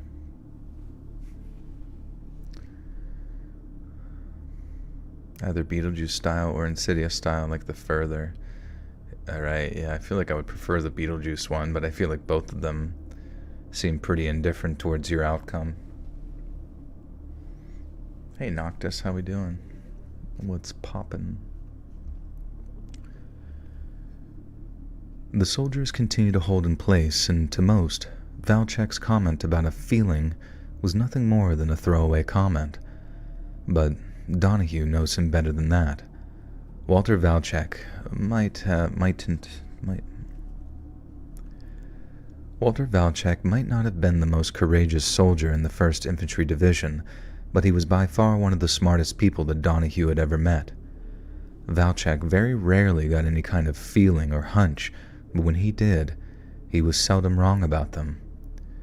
Walter had a feeling that the 26th Infantry Regiment, of which they were a part, would be selected as the spear tip of the June offensive, and he was correct. Walter also had a feeling that command would try to take advantage of the week-long summer rains to obscure troop movements from German aerial reconnaissance, and that the offensive would come soon after, and he was right on that account too. So when Walter Valchek of Chicago, Illinois says he had a feeling that the Germans won't mount a counterattack, Donahue knows damn well that it's more than just a throwaway comment. Psst, Walter, Donahue hisses, kneeling opposite his cowering companion. What makes you say that you're not...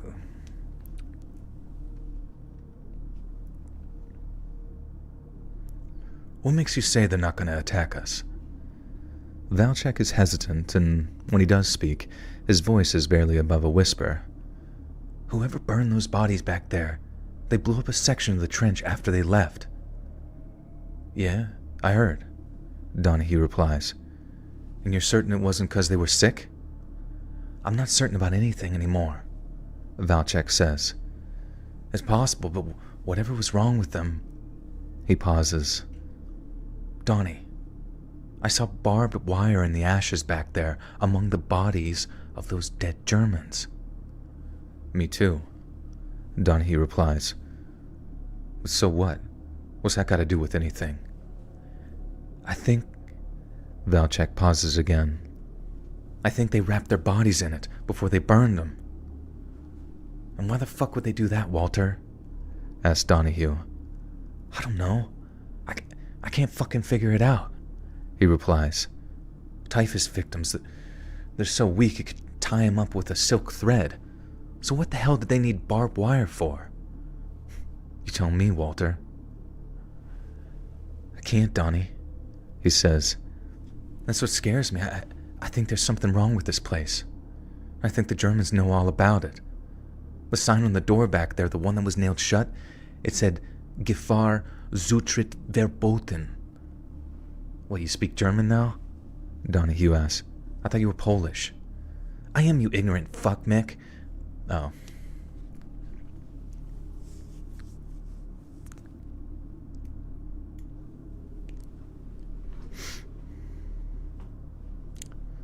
Let me just check something real quick.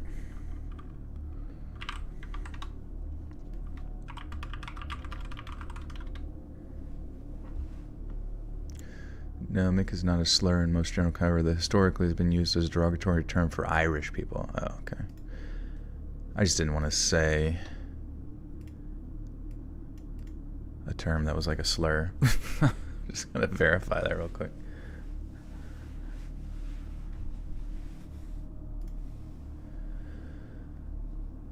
Oh, man.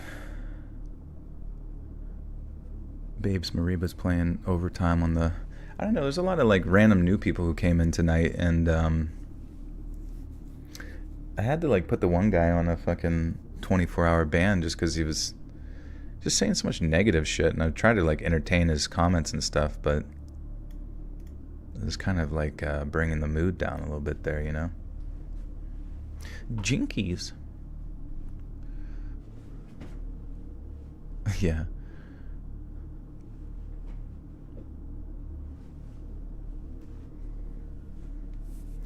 And it's not that, I don't mind people coming in and saying whatever they want to say, but eventually when it's like you're constantly saying it from like this point of authority, but that's also like rude and intruding in like people's, it's just annoying, you know? You don't know everything, you don't know everyone here, and you don't have it figured out, and just being annoying to people for the sake of being annoying is just, that's my job, bro.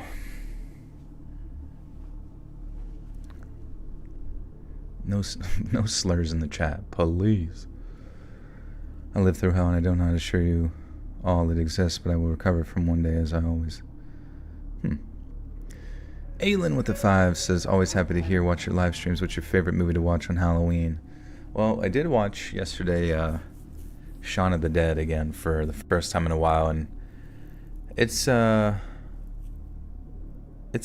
a nice movie in the sense of there's so much like foreshadowing to almost everything that the characters do, and I love that they like mirror a lot of the scenes to each other, like stuff that happened earlier in the movie happens later, characters come back, there's just a lot of like nods to things before they happen and then nods to them once they do happen, you know. It's just, and then the cinematography is so good. It's not like some crazy super violent zombie movie, but I think for what it is, it's just kind of like spot on. But thank you for the 5.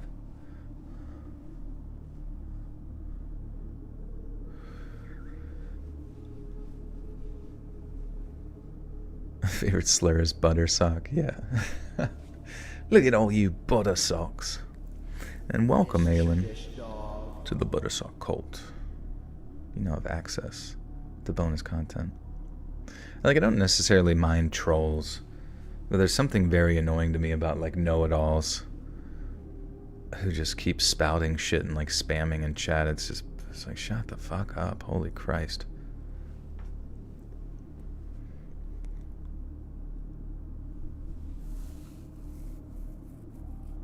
Like, just right out the gate, he was, like, saying stuff about, like, YouTubers don't know fuck all. They've ruined an entire generation of people. Nobody can do anything right. You better invest because your life here on YouTube's not going to last very long. You know, it's just like all this shit. And it's like, dude, just stick a fucking banana between your fingers and smush it so you can't type. I don't care. I get it. I get it. You watched some stuff that talks about, like, the meta concepts of YouTube, and somehow now you're the king. You think you're the shit. You ain't even the flarp.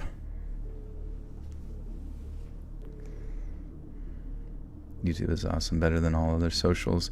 I think it is, because it actually produces content. Like, what are the others? I mean, I guess you can waste your time scrolling on Instagram, but you certainly can't. Like, even some of the meme pages that I see pretty consistently throughout my time of, like, scrolling meme pages, I still am never going to, like, sit there and be like, this is my favorite meme page, because it's just like a curation of nonsense. You don't actually ever, like, connect with anybody. Keep you from Kermiting? What's Kermiting?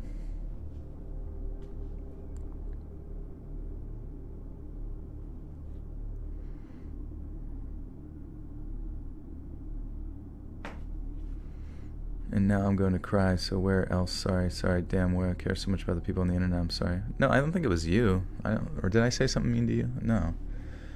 It doesn't matter. It was somebody else. Spam facts about avocados. That's why I don't think so much. I have nothing positive to say, but I do hope it. And, like, yeah, no, I mean, no, it's all good. It's all good. Did Shaun of the Dead hold up? Honestly, I would say it did. Like, after all this time, like, everything about it was a movie that's just, like, still solid today. And even the times that they used, like, CGI to do some of the more, like, violent stuff, it was very minimal to the point that it was very believable. Thought it was your comment. No, it was somebody else I put on timeout. But sometimes I hate putting them on timeout, because then it's like they come back later and they're like, okay, now that I've gotten that attention, I'm extra mad now, and I get to say all the negative stuff that's built up in my brain over the course of 10 minutes.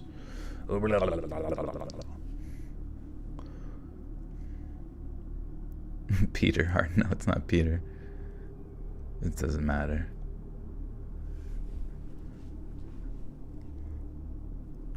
What, you speak German now? Donahue asks. I thought you were Polish. I am, you ignorant fucking Mick. Valchek snaps. But the neighborhood I grew up in, we had a German deli down the street, right? My dad used to take me for speck and pickle sandwiches when I was a kid. Hell of a time for a story, Walter, Donahue says with a shake of his head. The sign on the door in the room he kept all his meat grinders and stuff, it said the same thing as on that door back there. The one that's nailed shut, Valchek says, raising his voice in frustration. It means danger.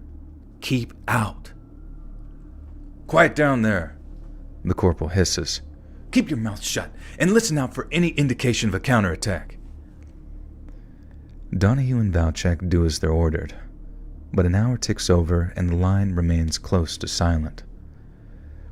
Finally, and following a prolonged period of inactivity, the corporal becomes visibly agitated. God damn it, he mutters. Where the hell are they? Something must have happened, Corporal, the trench gunner says. For them not to send B Company, I mean, I can run back if you... No, the corporal interjects. We can't go back. We have to hold this position. Corporal Cartwright, Donahue says. What we need is a radio. Me and Valchak here can go back and check those dugouts for one. Then maybe we can contact HQ and find out what the hell is going on. Excellent idea, Private. Excellent idea, the corporal replies. And keep your eyes peeled for those reinforcements while you're back there. Come on, Walter, Donahue says. We got work to do. Donahue and Valchek step down from the shooting platform, then make their way along the communications trench, past the pile of burned bodies and back into the captured frontline trench they first jumped into. Donahue steps up onto the empty firing platform and looks out across the muddied mass of shell craters they crossed just hours before. Hello? He calls out. Is there anyone alive out there? But among the deep waterlogged shell craters and black monolithic tree trunks, the landscape remains as silent as the grave. We got chewed up out there, huh? Fuck.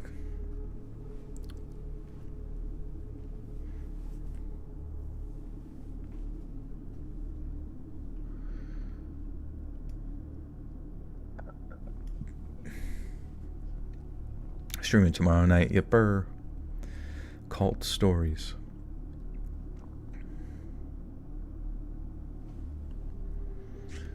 We got chewed up out there, huh? Donahue says. That we did, Valchek replies. But it still doesn't explain why they haven't sent the second wave. I guess we better find that radio, huh?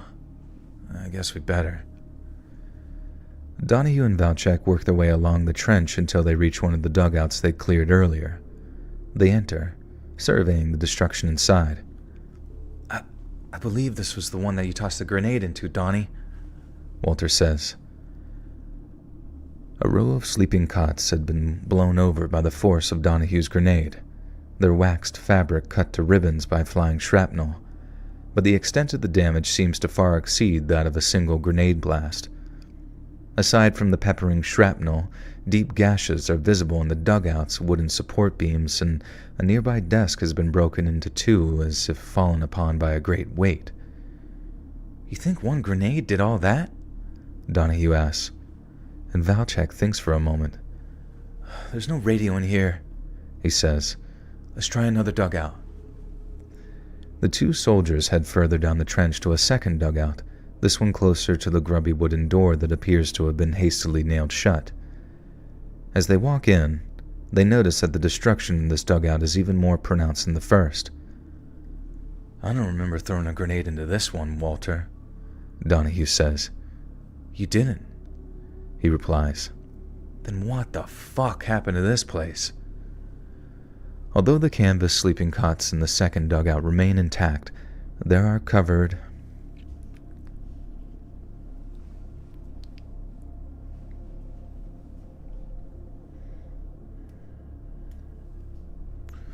You guys keep lemon water in the fridge? No, but I've been doing 2 lemons, cutting them and squeezing them into a morning drink. And apparently lemon water is very good for your kidneys as far as kind of cleaning them out and stuff, which is pretty sweet.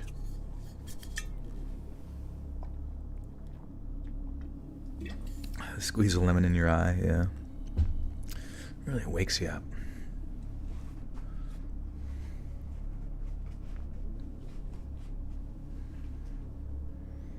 Fitting to go to the titty bar. Hopefully soon. Hopefully after this stream we can head there. I wonder if they have 24-hour titty bars. That's gotta be depressing, like working the morning shift at a strip club. Alright, sweetie, I gotta go into work. I work from 7 till 2 p.m. showing my boobs to truckers and whatnot, while they drink cheap beer and give me $1. All-you-can-eat buffet, yeah. Maybe they just run that. It's more like a Hooters. Yeah, if they have titty bars, they better have ball bars. That'd be so hilarious.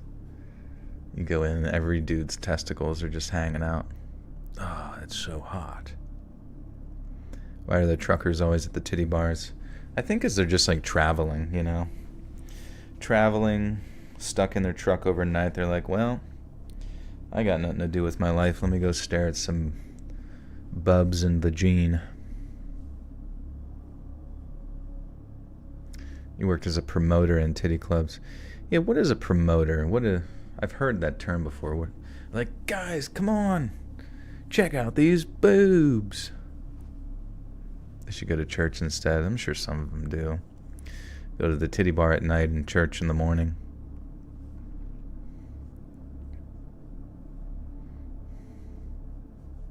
I saw a funny meme where it's like a dog like closing its eyes, almost like it's meditating, and it's like abusive dads at church.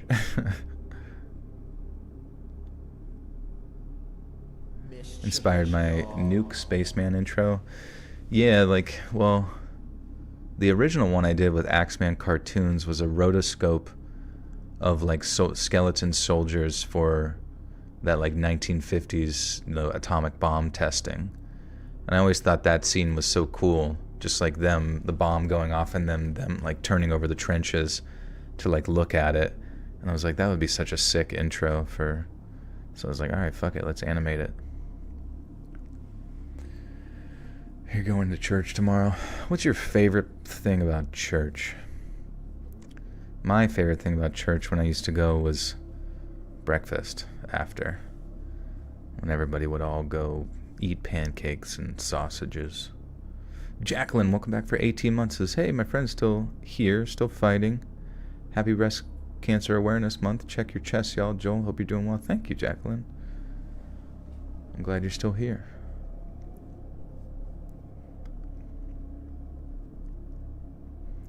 Second I get a job again, I'm joining as a member. Your content is amazing. These live streams are so chill. Oh, thank you, William. I appreciate that. I wish I could gift people individually. Which reminds me.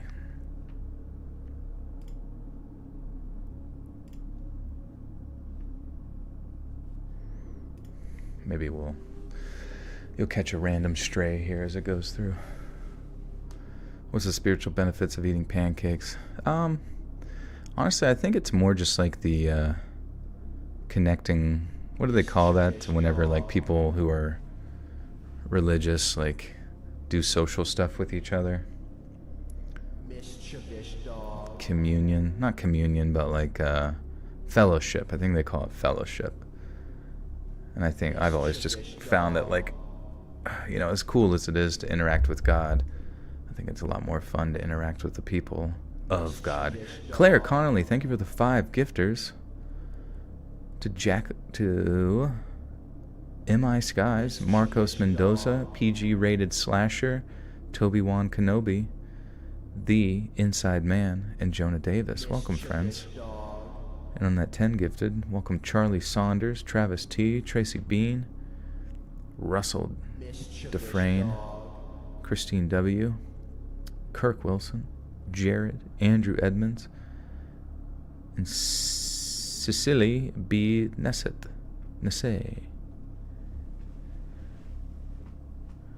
After service fellowship at my old church was at a Chinese buffet. That sounds awesome. That's great. You want to be a member so bad. That's all good. You might catch a random at some point. I wish you could do it directly, because I think on Twitch you can do like, you can click someone's name and gift them directly.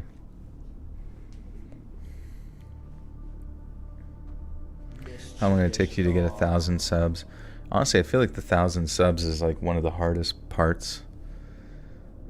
It'd be kind of nice if you could like look back and see the data. Actually, maybe I could actually see that. That would be nuts. Just data collected for the channel over the course of a decade. Or the course of the lifetime of the channel. Analytics. And then subscribers. And then lifetime.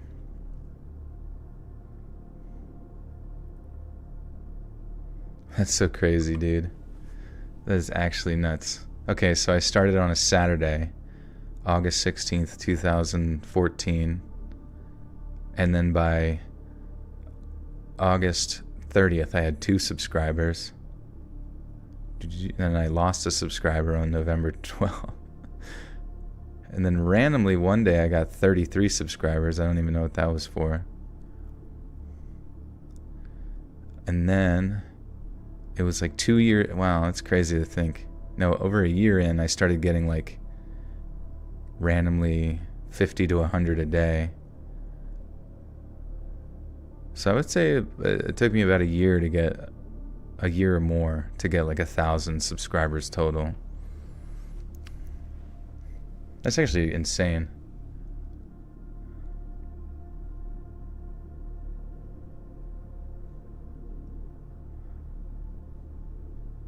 Huh. Where's my peak? My peak subscriber I ever got was in one day. I'm not even sure. No big deal.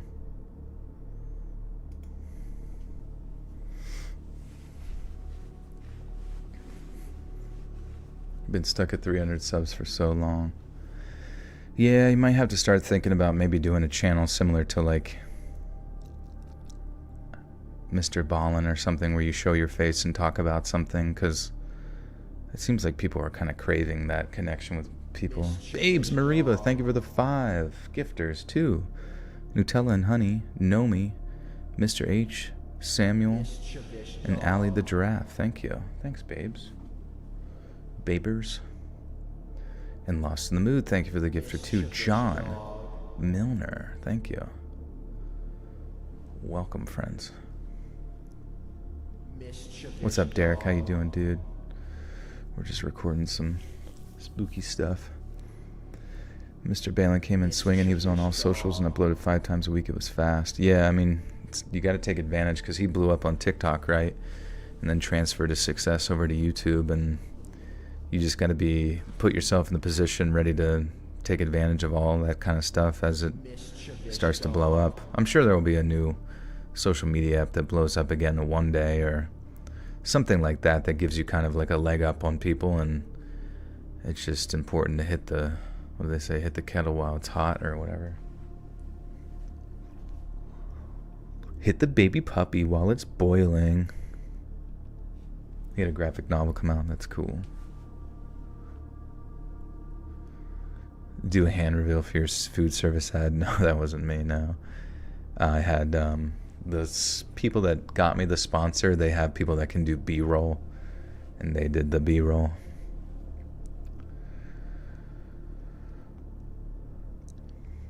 Eat the entire kettle while it's boiling hot.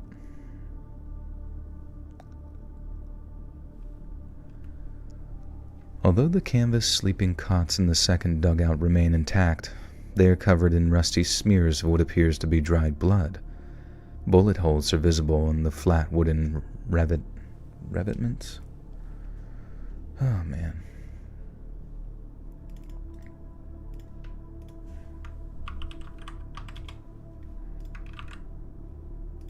Right. Shit.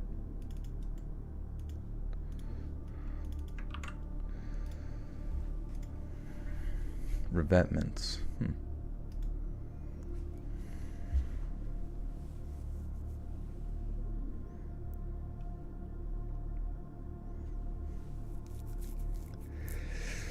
All right.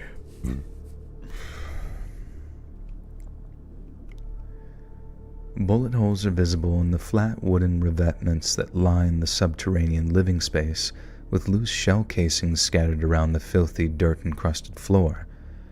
There are more of the same deep gouges present in the wooden supports, and while it's possible these were caused by thrusts from a bayonet or dagger, it would have taken a man of horrifying strength to cause such deep gashes in solid oak. After a moment, Valchek's gaze falls onto a small table in the corner of the room. In what appears to be a small suitcase sits a portable wireless communication set.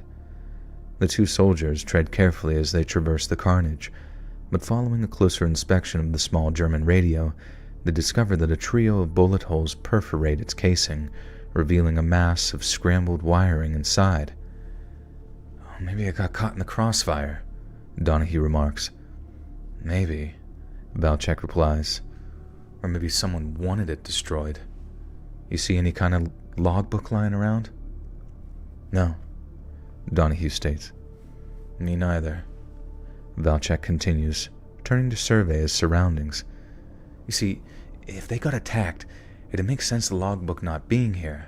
That's standard operating procedure to prevent codes from getting into enemy hands, but then, if not us, who the hell attacked these guys?" You think this has to do with that door down there? The one that's got the danger written on it? Donahue asks. Maybe. I don't know, Valchek replies. But I don't think we want to find out, Donnie. We need to get someone back to our lines to find out what the hell is going on, and if they're not sending reinforcements, then we need to get the fuck out of here while we still can. After making their way back to their comrades manning the new front line, Donahue calls out to the corporal. By now, the sounds of nearby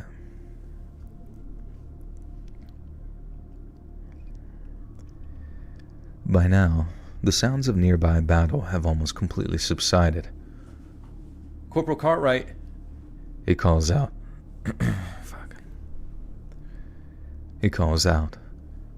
We found the Germans' radio set, but it's busted, and Private Valchek thinks it'd be best if we sent a runner back to HQ to find out what's going on with the reinforcements.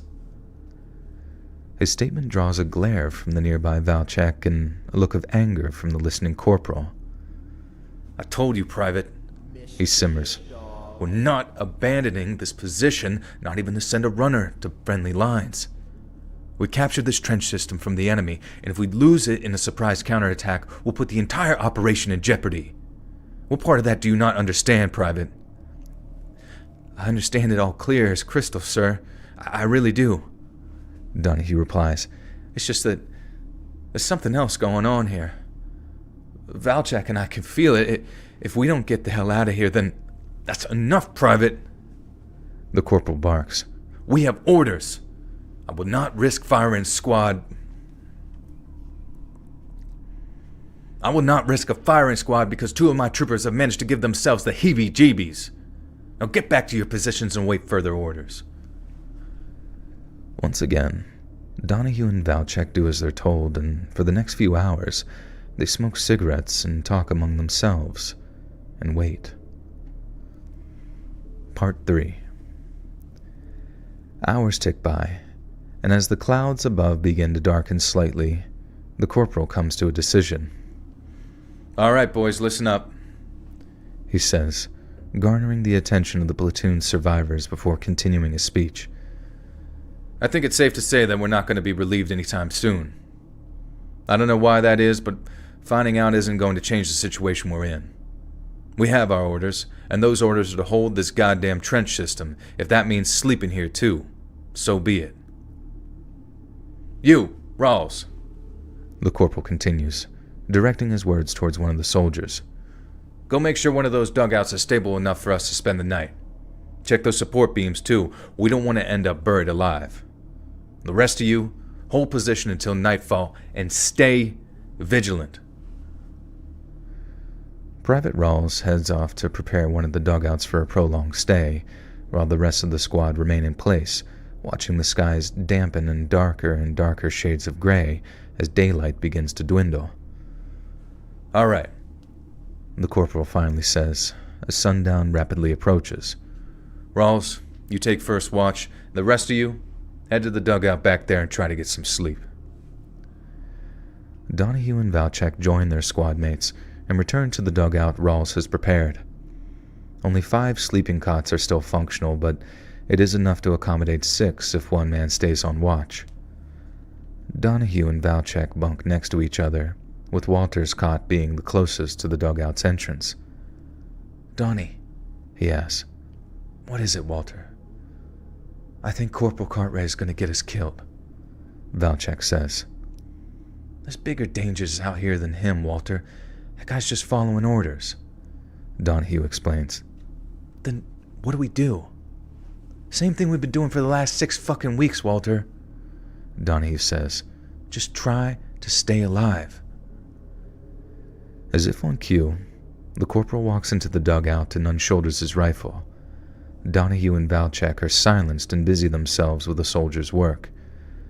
As light fades, lanterns are lit, cigarettes are smoked, and letters from loved ones are read and reread over and over.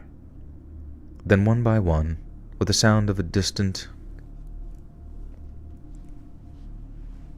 Oh shit, sorry, Kurt is drawing. Welcome to the Butter Sock Cult. You now have access to bonus content. Thank you, Kurt. Welcome, welcome. Sorry I missed that.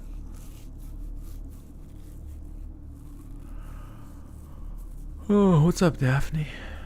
All YouTubers have expensive merch after being jaded by Mr. Ballin and Kendall Ray. I'd never buy merch again. Oh, really? What happened? Was it... How expensive? Like, was it super expensive and then just kind of like shitty material? Because if you buy my merch, which I'm not saying you have to, but I sell it through, what's it called? Spreadshirt. And just like if you verify that Spreadshirt is, you can look up on like Reddit or something if it's like good quality. I've heard people say it's good quality, and I try to like put the markup on it as low as possible, like the revenue aspect. Pretty much just the cost of whatever it is that they make. Because I'm not like trying to make crazy bank from that, you know. Jenny, you love the merch you got? Well, that's good to hear. I always hear it's pretty solid. Your Mr. Creepypasta shirt from 15 years ago, still holding up. That's good. That's awesome. Sometimes he comes into these chats. I haven't seen him in a while, though. Really appreciate this channel. I found it one day doing laundry, and they kept coming back, especially when I was working overnight shifts and doing grad school. Thanks for all this. You're welcome, Azul. I'm glad you can find a home here. Appreciate you. Probably don't see much revenue from the merch. I really don't, honestly. It's like whenever Spreadshirt sends its payments, it's like very infrequent. But now that YouTube does, now that YouTube sort of lets you promote it or whatever, it's been a little bit more. Travis with the 2, ever written my own stories? Not really. It's been a long time since I've attempted really to write anything. I need to stop playing video games, honestly, and try to do like writing or music or something. I've been saying that for years. Wonder if I'll ever do it.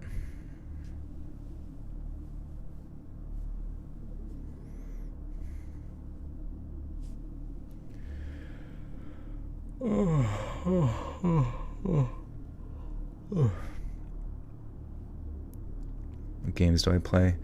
Literally only play Hearthstone Battlegrounds anymore. I think it's become like an addiction game, like a gambling game. I mean, it essentially is gambling because it just kind of like gives you random shit. It would be nice to like actually play games that I enjoy. But I think I get addicted to like competitive bullshit. And I'll be honest with you, I've stopped playing Overwatch and I haven't been happier in my life since quitting, which is great. But they will eventually bring 6v6 back probably, and I kind of want to give it a try. You're playing Zenyatta right now? Nice.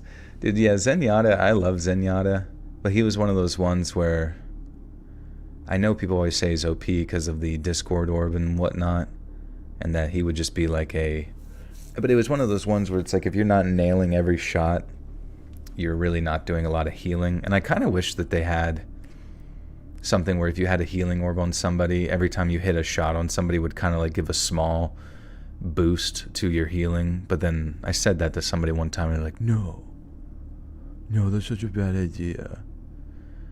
It's like those kinds of people that say that's such a bad idea, but then like anytime, you know, they introduce something like Malga, that same person will be like, well, you know, I don't think it's unbalanced or unfun or stupid as fuck.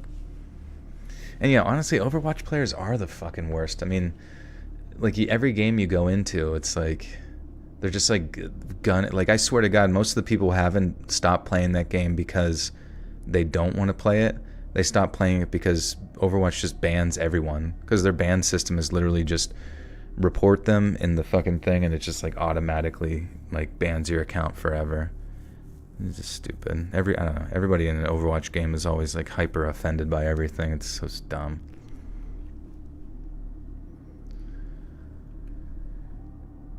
It is Valchek who awakens first, and he does so long before dawn.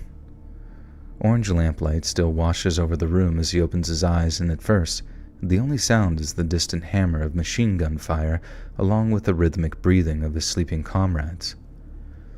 Yet suddenly, Valchek hears another sound creeping down the trench. It's the sound of metal scraping against wood, accompanied by deep, rhythmic grunts. Valchek rolls over to see the other 5 sleeping cots occupied. Rawls has returned from his period of watch. Another soldier, Private Patterson, appears to have taken his place. Assuming Patterson is in need of assistance, Valchek rolls out of his cot, grabs one of the lanterns hanging near the dugout's entrance, and then steps out into the darkness to search for his comrade. As Valchek continues down the trench, the sound of exertion grows steadily louder. He approaches the dugout containing the broken radio and realizes the sounds are coming from the sealed wooden door. Valchek reluctantly advances past the entrance to the second dugout, and upon rounding...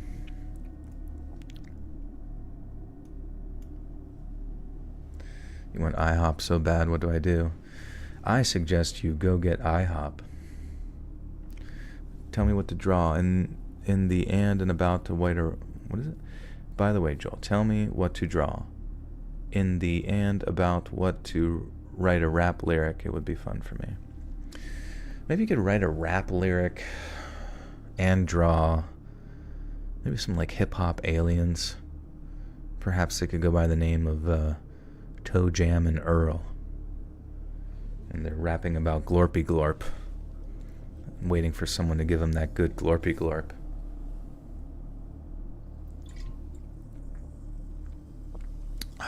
How do people have time for video games? There's so much to do in the real world. I guess it just, like if you happen to have time to watch movies or read books, that's just what people use in their free time for entertainment.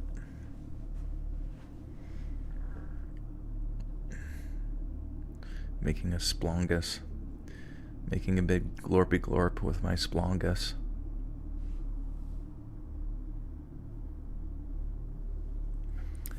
At Joel just shut my idea into dust. What was it? I don't remember you wrote anything.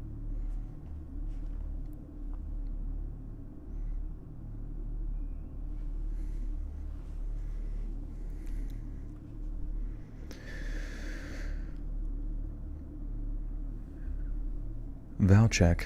Oh yeah, I wanted to tell you guys about something that was so funny, and I can't go into specifics because it would dox me.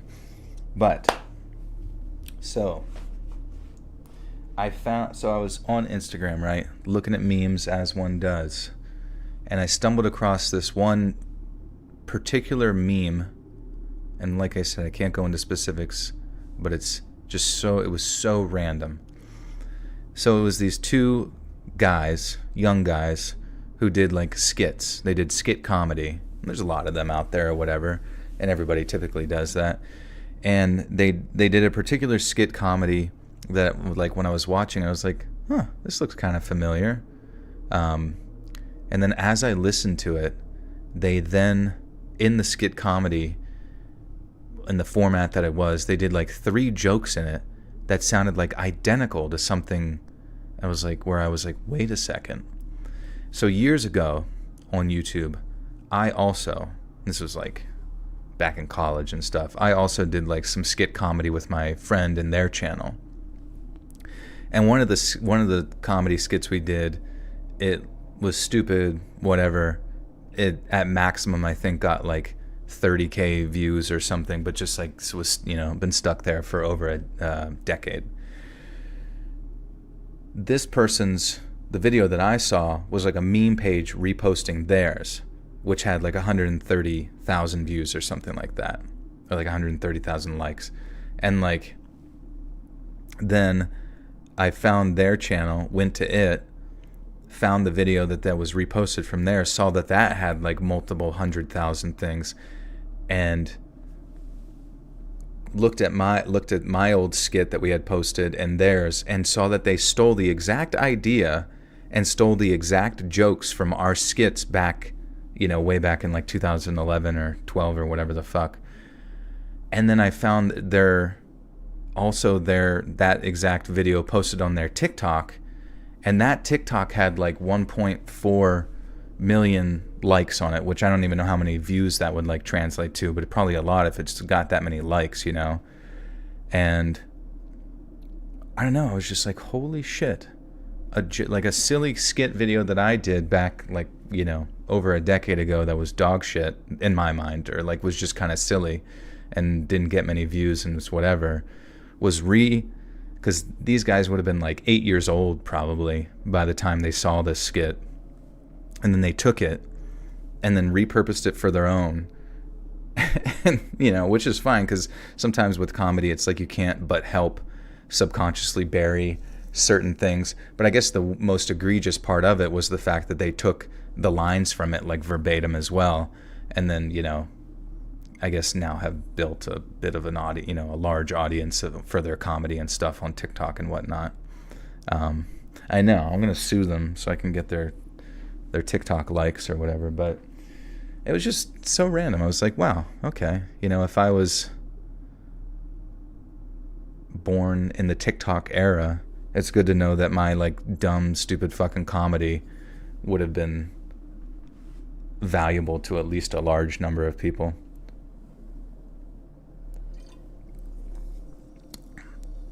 But it was, yeah, right. I mean, I wouldn't make a big stink out of it out of fear of getting doxxed, but it was like just one of those things where I was like, wow, how did I stumble across a meme page reposting it and then find theirs and then find their TikTok, you know what I mean? It was just, and then make the correlation.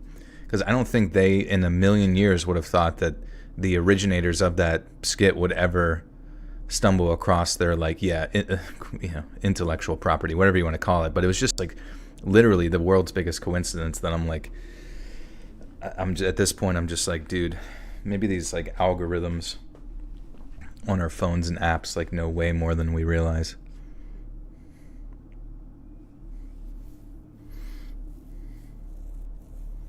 It's a small world after all. That's true.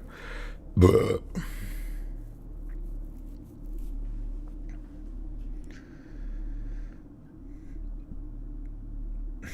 all right. Valchek reluctantly advances past the entrance to the second dugout, and upon rounding a traverse in the trench's zigzagging construction, he raises his lantern and sees a fellow soldier facing the sealed door. "Patterson?" he asks. "Is that you?" Patterson doesn't respond. He simply continues to slide his bayonet between the door's planks, growling as he pries away chunks of rotten timber. "Hey, Patterson, what the fuck are you doing?" Valchek asks. But again, Patterson... fuck. But again, Patterson doesn't respond. He uses his bayonet to gouge away another thick splinter, then reaches into the small hole he's cut away and begins tugging at the planks with all his might. "I don't think you should be doing that, buddy," Valchek says, but he realizes the futility of his words before they even leave his lips. His blood runs cold as he realizes something is deeply wrong with his squad mate, something he does not have the capacity to face alone. "Oh fuck. Oh fuck. Oh fuck, fuck. He whimpers, turning on his heels and running back in the direction of the occupied dugout. "Donnie!" he yelps. "Something's happening over here!" Valchek screams all the way back to the dugout. When he gets there, Donahue and the rest of the soldiers are already on their feet. "What the fuck is it, Walter?" Donahue asks. He clutches his rifle, his eyes alive with alarm. "It's Patterson," he replies. He was on watch, right? Well, now he's pulling the sealed up door apart with a bayonet in his bare hands, and he won't fucking listen to me. I think he's gone fucking crazy." "Jesus Christ, Valchek," says Daniels. "You almost gave me a heart attack. I thought the fucking Huns were attacking." "Yeah," Rawls says in agreement.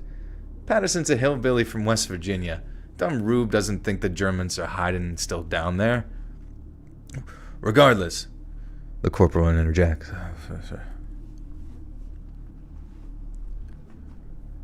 "Regardless," the corporal interjects. "Patterson's abandoned his post. You soldiers will accompany me in ensuring he returns it. Fuck. I feel like for some reason, doing the corporal voice is, not the voice necessarily, but his lines just feel so weird, because I get that he's like more formal with his communication, but I feel like the voice I'm doing for him just doesn't match that formality in a weird way. I don't know. Patterson's abandoned his post. Damn, my voice is fudged.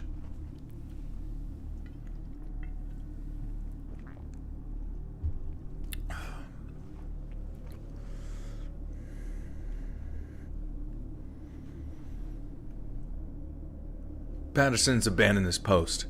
You soldiers will accompany me in ensuring he returns to it. Now come on. I'll not allow discipline to slip on my goddamn watch. As the men begin filling out the... God damn it. As the men begin filing out of the dugout, with the corporal at the lead, Donahue catches Valchek. You sure he's not just drunk, Walter?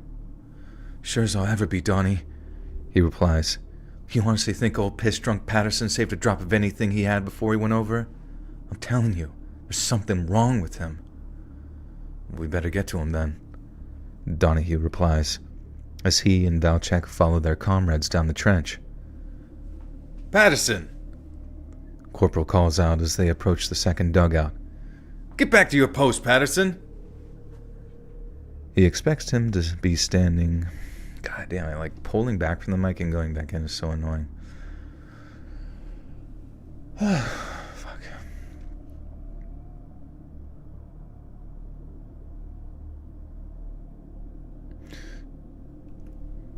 He expects him to be standing in front of the sealed door.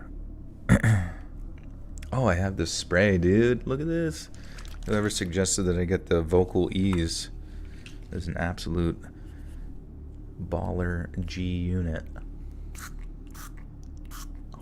Is an absolute gorilla unit. You know what I always found really funny about the rap group G Unit is that G Unit means gorilla unit, like implying that their penises are the size, like their units, meaning their penis, is the size of a gorilla's. In their mind, implying that they have large penises, but penises or like silverback gorillas actually have smaller penises than humans. So I was just like found that really funny that they didn't know that, and they're actually implying they have small monkey penises. So that's kind of a funny G Unit trivia. David De La Rosa, thank you for the one. Oh yeah, all this research was done by Joel. This is fact-checked. Would you rather play Among Us or Call of Duty for 24/7? Probably Call of Duty, honestly. I find Among Us to be so boring. Like, I kind of, like, it's because the whole time you kind of have to, like, act like you're like, well, no, it wasn't me. It was him. It was him. It was him. No, it wasn't me. I was doing the little chores. And it's like, how fucking long can you, like, put up the ruse of, like, acting, you know? It's like a fun little novelty thing with your friends when you're stuck in the woods or whatever, but holy shit, eventually you just, like, don't have the energy to gaslight your buddies.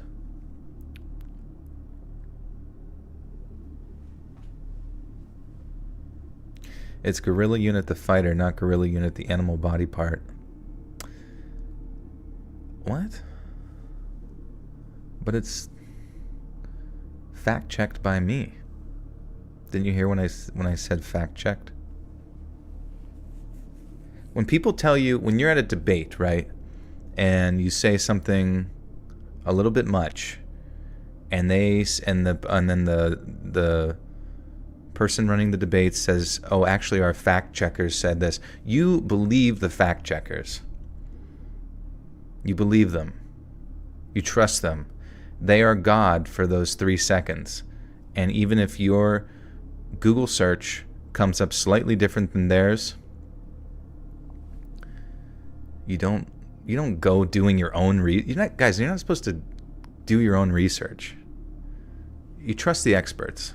You trust the science. And in this chat, I'm pretty much 50 Cent.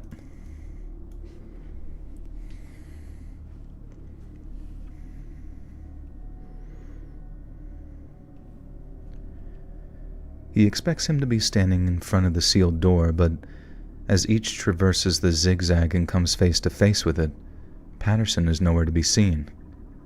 Instead, there is a tall but narrow gap in the door, just wide enough for a man to fit through with great effort. The corporal steps up to the gap in the wood, and with a small handheld flashlight begins inspecting the damage. "Is that blood?" someone asks. But fuck. 50 Cent. Farty Cent. Farty Cent, but spelled Scent. It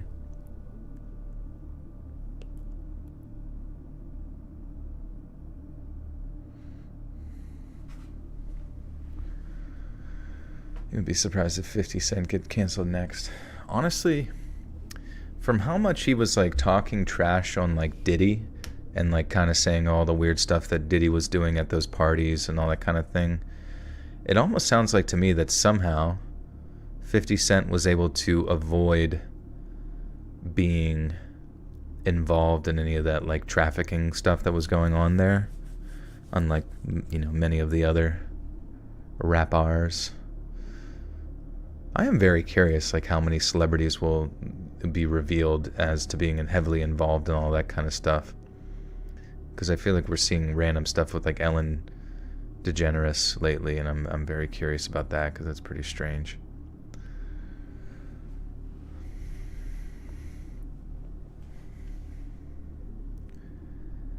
But of that, the corporal is certain. Lining the broken edges,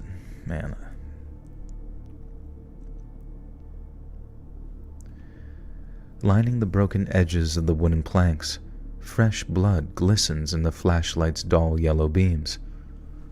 "Private Patterson, this is Corporal Cartwright."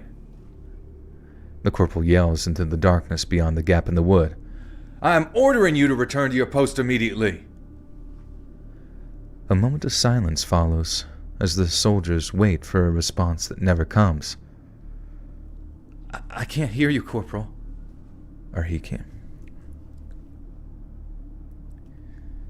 "He can't hear you, Corporal," remarks Valchek. "Of course he can hear me." The corporal barks, shooting Valchek an angry look.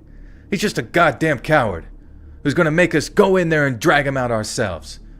Now, go fetch some entrenching.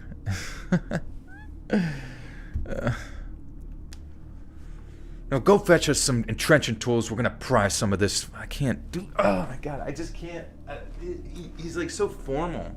It's like his like, dialect, or his dialogue is so, like, I don't know. I feel like a guy yelling would not have this many syllables in all of his words. This is a true story. Yeah. It's a true story about paranormal World War I.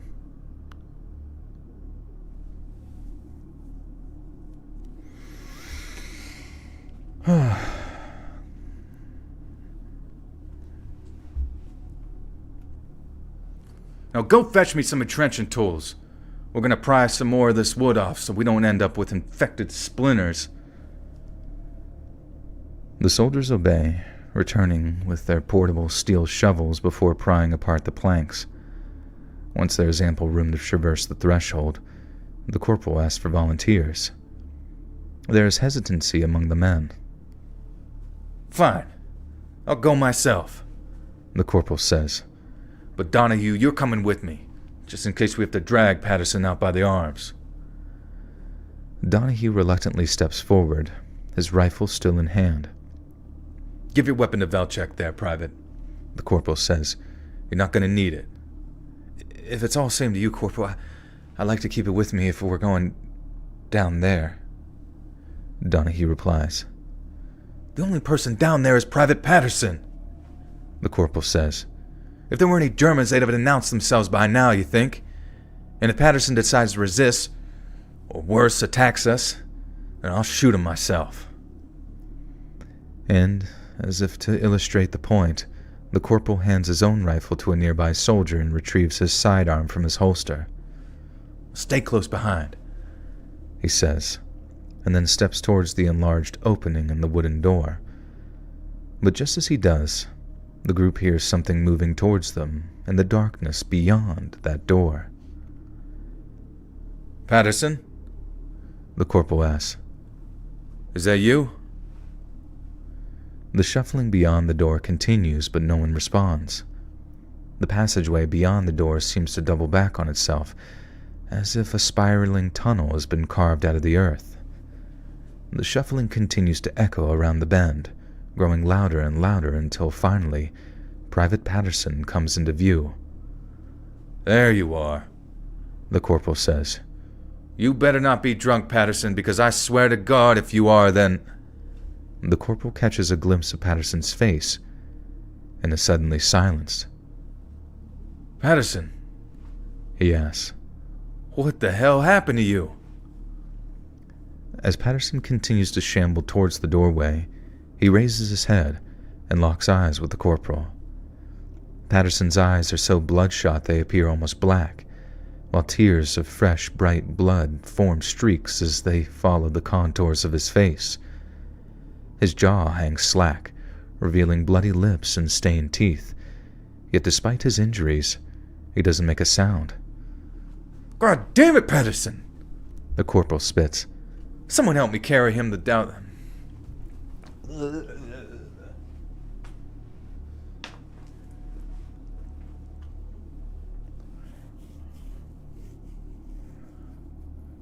"What are you wearing, Patterson?"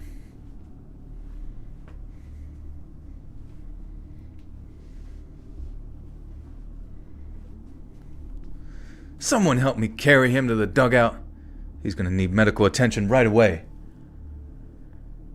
Patterson continues to shuffle toward the opening in the doorway and at first seems to accept the corporal's offer of a hand with which to destabilize himself. But instead of stepping through the gap in the door,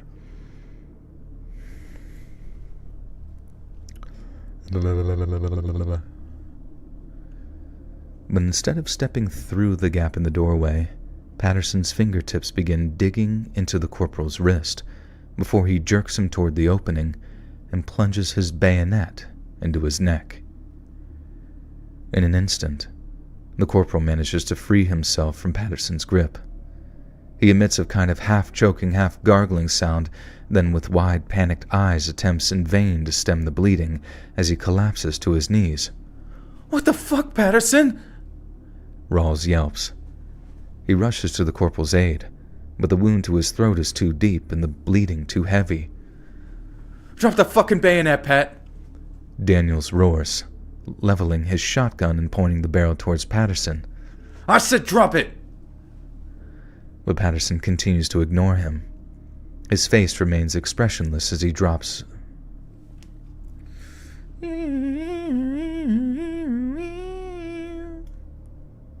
Now it's getting good. I don't feel so alone in my Hogwarts now. Are you in Hogwarts? Hogwarts Legacy. Wait, is Jacob Bowling here? Man, it's so sad. Jacob just hides. He's afraid of us, man. I scared him away like Genghis Khan in the Safari Zone. "Drop and give me a 20. You stab me in the neck, you drop and give me a 20. I probably shouldn't have done like the hooda hooda ha voice, because I feel like that shit didn't exist till like the 70s or something. But, you know, it's a new flair on World War I. He's fighting the Elon Musk robots. I mean, oh man, that's just scary. Like a nice, I mean, but that's also kind of a weird thing. Apparently you can buy one of those like helpful home robots for $30,000, right? But it's like, I don't know. I need to see it in action before ever even remotely considering something like that. And does it have a robussy? That's the big consideration.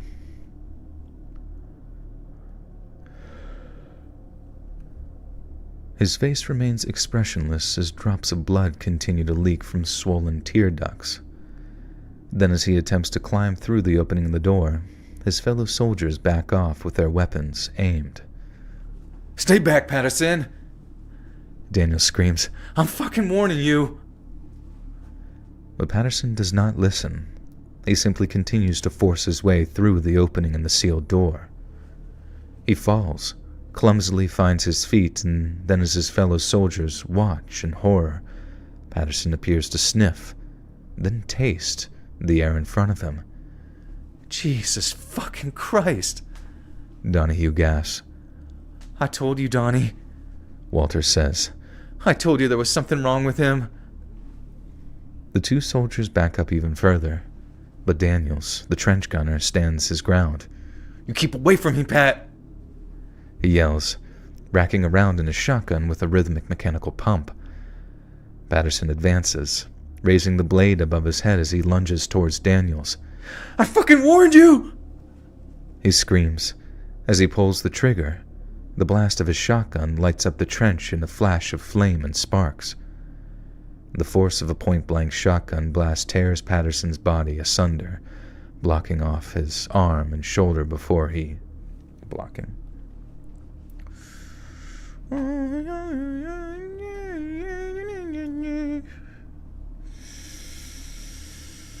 Oh, what's up, Kai? Or Key? Key and Peele. Have you ever heard the legend of Genghis Khan's burial? I have not. But I did learn that Genghis Khan recently was one of the reigning dynasties in China back in like the 1300s, I think.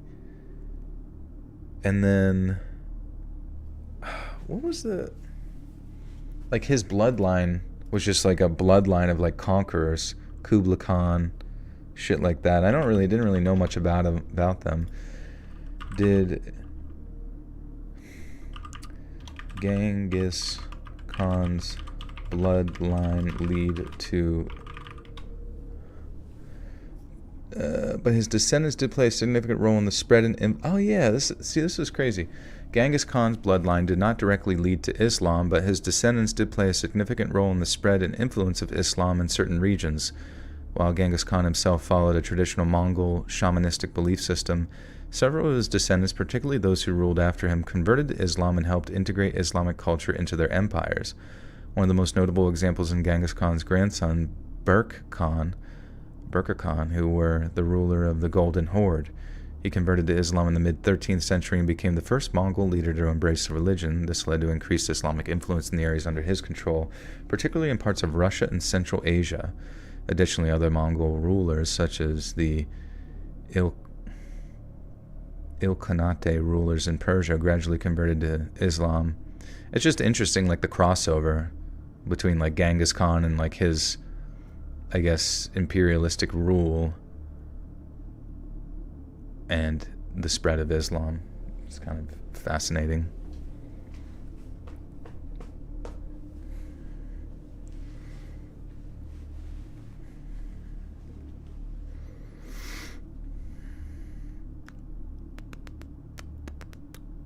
.5% of the world's population related to Genghis Khan.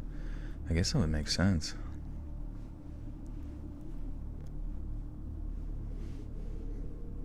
Killed 11% of the world. That's crazy. I wonder what like the thought process was, like passing down from generation to generation. It was just like kill, kill, kill.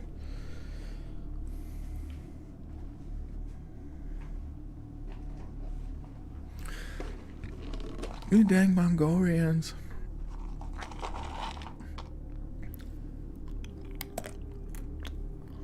I'm gonna eat the rest of these nuts.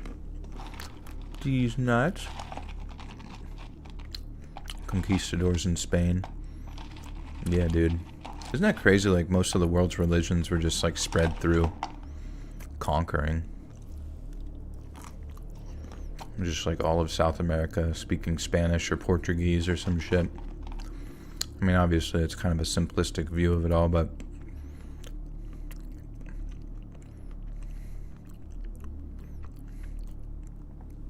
Sarah.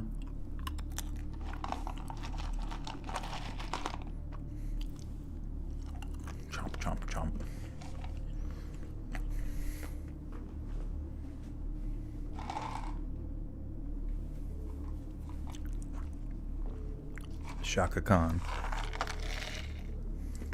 Wait. Whoa. I wonder where that came from. Shaka Khan. I remember that was in like a song. Shaka Khan. Where did Shaka Khan come from in that one song? Shaka Khan is referenced in the 1984 song I Feel You by Chaka Khan. The song, originally written by Prince, includes a famous rap by Mel Mel.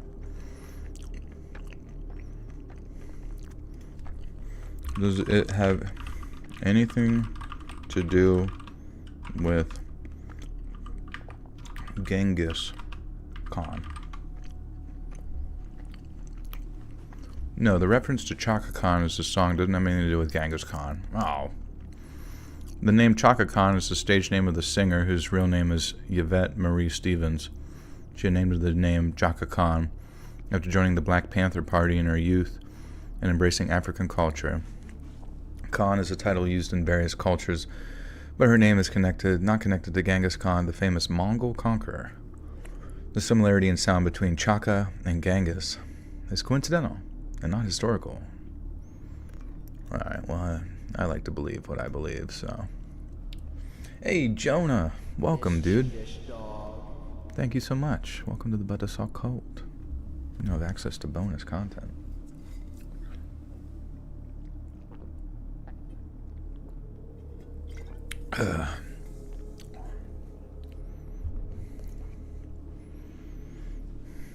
She wanted a Muslim-sounding name.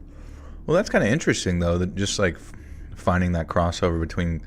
Like, I just don't know shit about history, so, like, finding the crossover between Islam and, like, Mongol conquerors, it's just so, like, so fascinating, and then to see it, like, manifest into some artist and the phonetic name they chose for their artist name. That's some Illuminati shit right there, bro. Not really, but it's interesting. Alright. We were getting closer and closer to more zombies.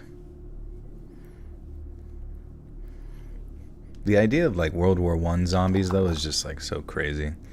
I don't know if you guys have played the game, The Darkness. But in The Darkness, I believe at one point you go through sort of like a dreamlike state, or like a dreamlike level where it's World War I. And it's really good. Both Darkness 1 and Darkness 2 are really good if you ever get... Like, even though it came out on the Xbox 360, or way back in the Xbox 360, if you can get yourself an Xbox 360 or, like, download it on the PC or whatever, it is genuinely some pretty good games and interesting story that also has, like, a comic book or something that was the origins of it.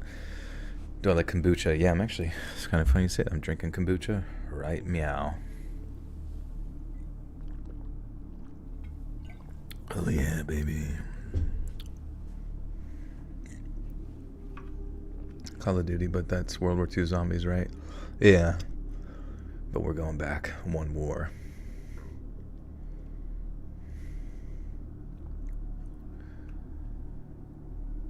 The force of a point-blank shotgun blast tears Patterson's body shut.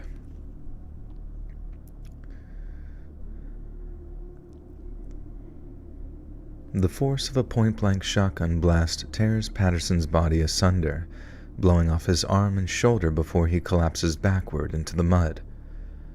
Donahue recoils in horror. Behind him, Valchek turns and flees down the trench. Just feet away from Patterson's now motionless corpse, Private Rawls tries to stem the bleeding from his corporal's neck wound. His efforts are in vain. The corporal's legs flail and spasm as he drowns in his own blood, and soon there are two bleeding corpses lying motionless in the mud. "He's dead," Rawls says, holding an oil lantern aloft to exhibit the corporal's lifeless gaze and the death mask of terror which now contorts his face. What the fuck was Pat thinking? Daniels asks, regarding his corporal's expression with horror before turning back to Patterson. Wait a minute, he says. Give me that lamp. He spins back around, grabbing the lantern. Give me that lantern. I believe in a thing called love. Oh.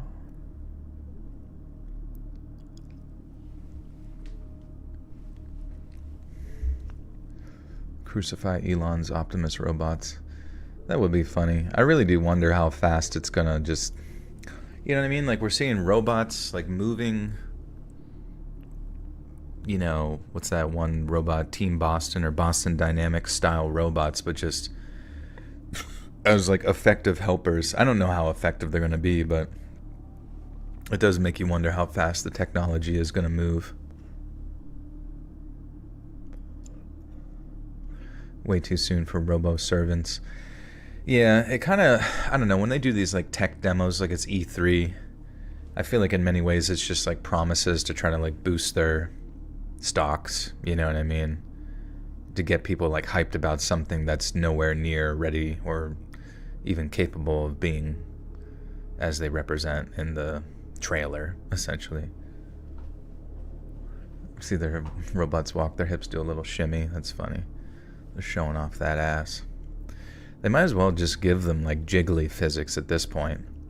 Why not?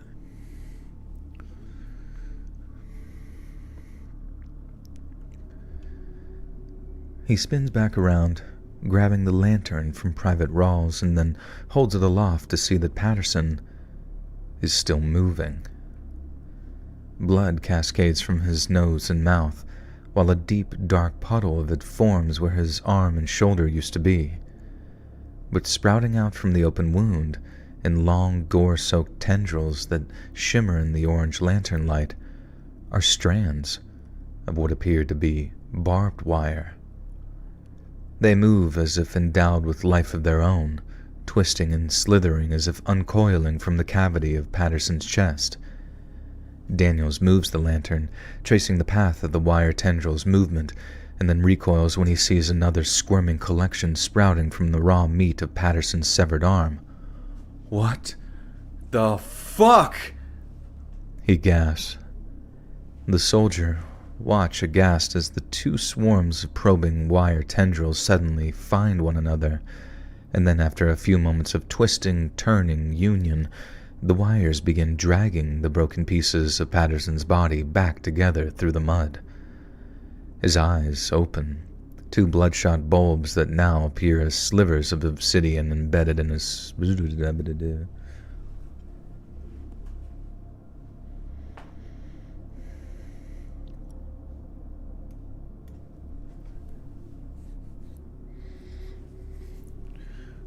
It's Rick and Morty. This is a Rick and Morty episode. His eyes open, two bloodshot bulbs that now appear as slivers of obsidian embedded in his skull, and then after expelling another mouthful of blood, Patterson's lips stretch into a dreadful rictus grin as he begins to speak. Arps, Azomerv. He rasps. What is he saying? Oh, maybe he's just saying fucking weird zombie words. Arps, Azomerv.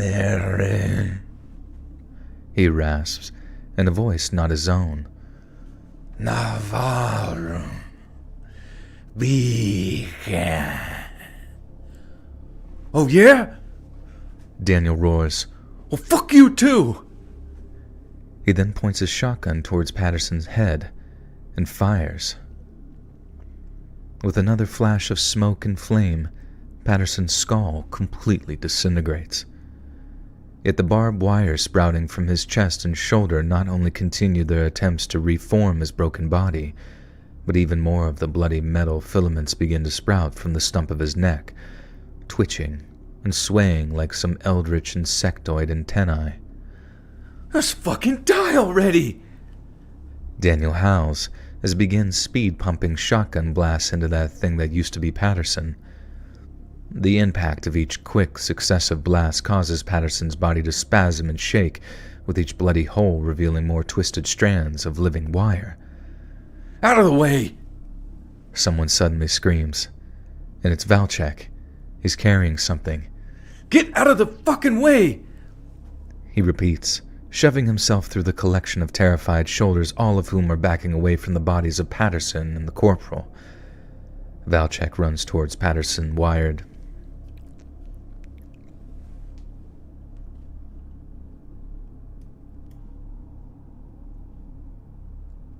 Every day is leg day, true. That's what he says. That's what he says before he gets his head blown off. Every day is leg day. Oh, that'd be so good. iShow Speed did 660 backflips and couldn't walk for 2 days. That's crazy.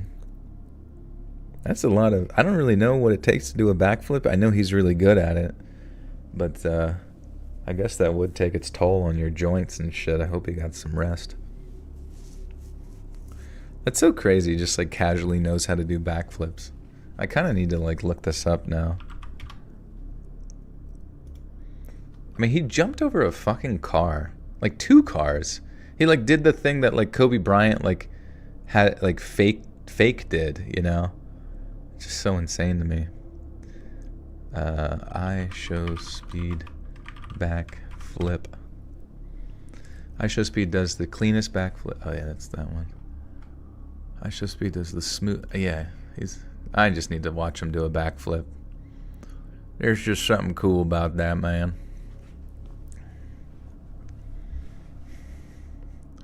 Just like casually, just like throwing your body in the air like that is so insane.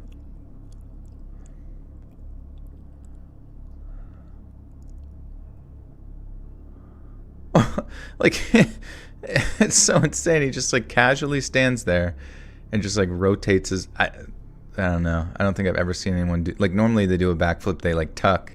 He like does not tuck at all. Just fucking sends it and like rotate. That's so crazy. Did anyone have male classmates that yelled Kobe when throwing away paper? I still do that, man. Kroby.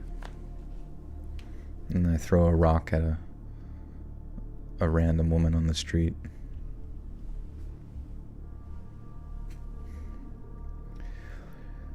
He even documented his road to mastering the backflip. He couldn't backflip before. Wow, okay. That's kind of crazy. Just so he like learned that in the process of having YouTube. I thought it was something he had learned like years ago in gymnastics or something. He can grab a 10-foot run and run a 4.440. That's crazy. Wait. Now I just want to watch a bunch of iShow Speed physical feats of strength. iShow Speed jump. Wait, no, wait, dunk. Does he dunk? Let's see the dunk.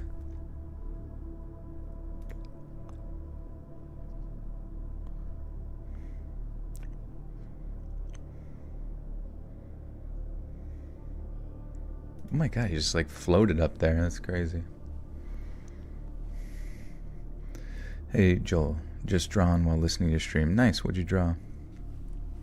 Why is iShow Speed famous, important? He's just crazy, I guess. You know, he just a very like loud and boisterous, entertaining streamer, and does a lot of goofy shit. And you know what I mean? It's like he started out young on YouTube. I think he was only like 16 or 17.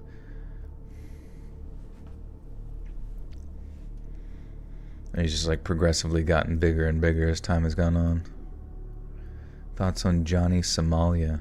I don't know who that is. Johnny Somali?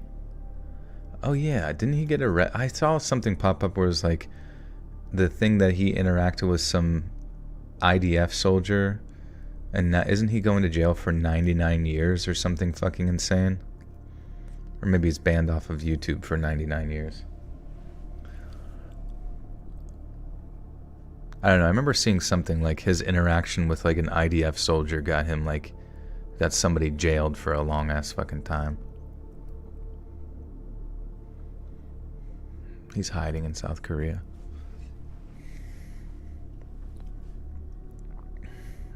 When to stop wiping your butt? Is that a question, or are you doing that right now? Unfortunately, that's something only you can answer. Some of the streamer types annoy me, but then I remember Andrew Tate exists. That dude truly is a steaming dollop of excrement. That's funny. I mean, that's just the nature of entertainment, I guess, is just who can get the most attention through whatever means necessary. I was asking how blind people know when to stop wiping. Oh, that's a good point. I guess they can't. Maybe like once it hurts or something. Or maybe they have like a specific... Or yeah, a bidet would be good. A bidet with Braille on it. Maybe they don't wipe, ever. Valchek runs towards Patterson's wire-riddled body and pulls the cap from a small tin can. He pours its contents over Patterson's uniform.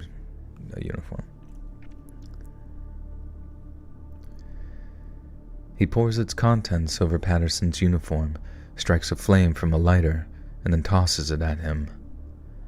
The rush of flame illuminates the trench as Patterson's body continues to spasm and shake. Valchek pulls the cap from another tin of lamp oil and is suddenly forced back by the rising inferno as the acrid-smelling liquid catches fire. Patterson is immolated, engulfed in flame, and only then does his body, as well as the living wire which riddled his flesh, finally ceases to move. A dead silence hangs in the air for a moment, joined only by the crackle of flame and the hissing of roasting flesh. It is Valchek who eventually breaks it. "We gotta burn him," he says, still panting from the exertion. "They don't stop until you burn him." "How the fuck did you know that?" Daniel asks, his uniform now drenched in Patterson's blood. "Because that's what the Germans did," Valchek replies. "They burned them. You saw the bodies yourself." Silence returns. No one dares dispute his claim.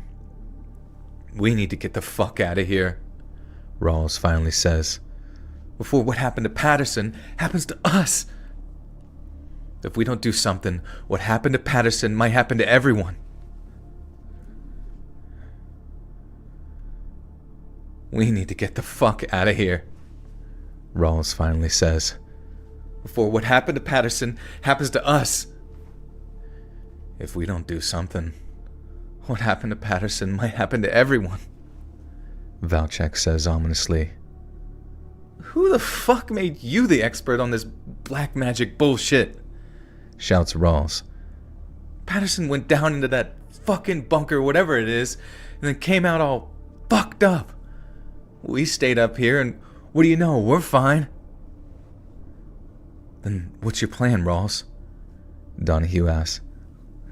"Isn't it obvious?" comes his indignant response. "We run back to HQ, tell him what happened, then get him to blast this fucking place with artillery until that hole stays lost for the next 1,000 fucking years." "And you think they'll believe you when you tell them what you saw?" Valchek asks. A worldly wisdom to his voice. "Or if you go running back there telling tales about barbed wire that lives inside men's chests and moves like it's got a life of its own." God damn it.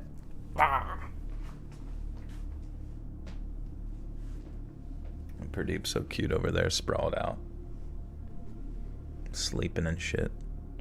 Are cats supposed to just like sleep?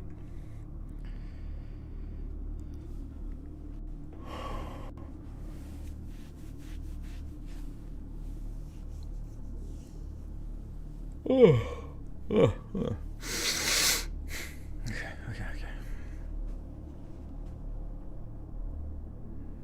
And you think they'll believe you when you tell them what you saw? Valchek asks, a worldly wisdom to his voice. Or if you go running back there telling tales about barbed wire that lives inside men's chests and moves like it's got a life of its own, are they going to put you in the front of a firing squad for abandoning your post and faking like you're crazy? He's right, Donahue says. We gotta seal that place up, or none of us are leaving this place alive. You gotta be fucking crazy, Rawls protests. I'm not going down there. You saw what happened to Patterson, and I'll be goddamned if I'm going to let that happen to me. Then at least give us grenades you got left before you take your chances with tall tales, Donahue replies. Tall tales? Rawls punctuates his indignation with a maniacal laugh. What the fuck do you mean, tall tales? You saw it yourself.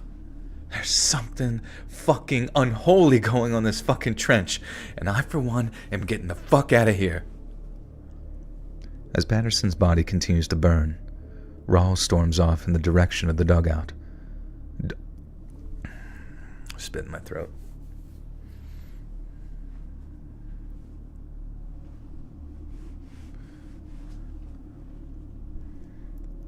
Train to Busan.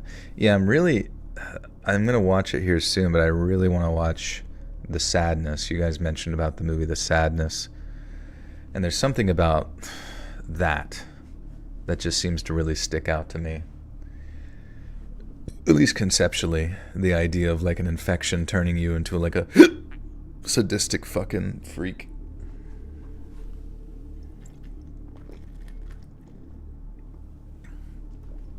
This kombucha's mixed with vodka. Just kidding.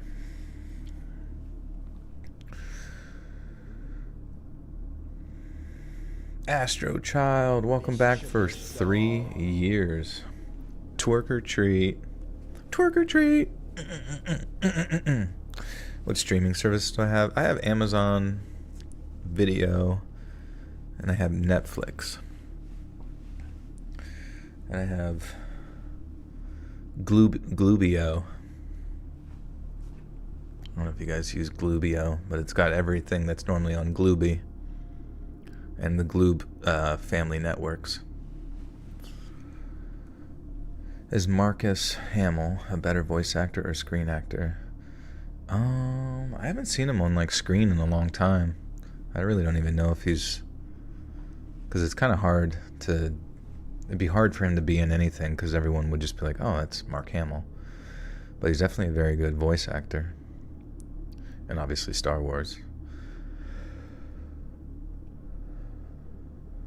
Welcome to the Gloob. Gloob, family of the Gloobs. The Gloobinator. Gloober.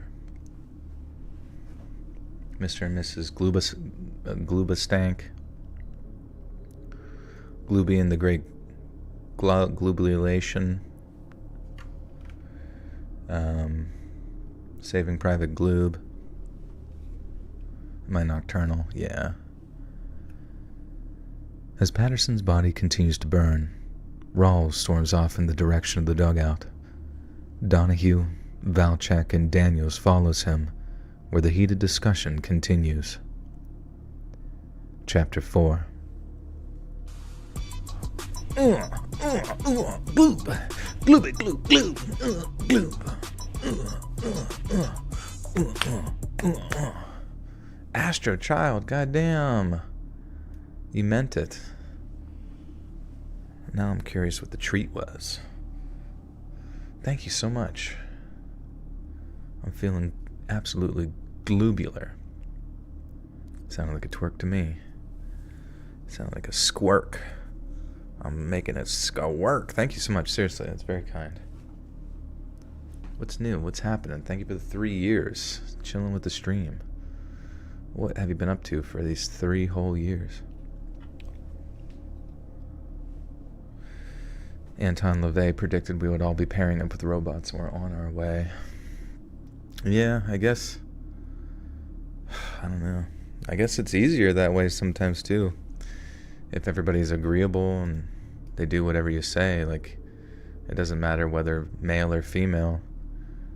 You're going to probably just naturally prefer that because it's easy.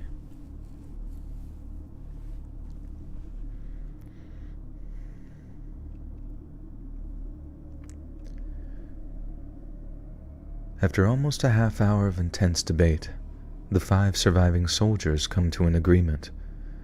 With Daniels and his trench gun at the lead, they will descend into the bunker, find the narrowest point of the tunnel, then detonate the remaining hand grenades in the hopes of collapsing it. However, all agree that at the first signs of serious danger, the attempt should be abandoned, lest they suffer the same nightmarish fate as Private Patterson. "All right. Give me all your grenades," Donahue says. "I'll head down second. Daniels can cover me while I dig out a little hole in the wall to pack the grenades into." Wait, Daniels says skeptically. "What happens if we give you all the grenades and you start acting like Patterson did back there? You could blow us all to pieces before we even know what's happening." "He's not wrong, Donnie," muses Valchek. "Fine," Donahue says. "We got 6 grenades left, 3 for you, 3 for me. If anything happens, 3 grenades should be enough to seal the tunnel in a pinch. But they'll have to be placed in a tight grouping near its weakest point to blow out a wall and collapse the tunnel." "So, when are we doing this?" Raw asks. "Sooner the better," Daniels replies. "Let's just get it the fuck over with." "I hear that," Valchek adds. "All right then." Donahue's adopted an air of authority before. Oh shit, Astro Child, thank you for the 10 gifted memberships. 2, Simone, Archibald, E. Jones, Sky Maiden, Bill Wambold, Mikhail Trinidad, sorry. A language I can't read. Onks, Riche, Jesse E., Joyce, Aaliyah, and Menopause Sucks. Welcome, friends. Thank you so much, Astro. Be sure to thank Astro for your membership and access to bonus content. And Crazy Frog, thank you for the 5 stars. Joel, do you think you'll do the ending I suggested? What was the ending? What did you suggest? Oh, related to the dude, yeah. What was it? That would be funny. Well, we won't do the ending. There won't be any endings in the bonus content, but yeah, maybe later on. If you're a true actor, you'll do it.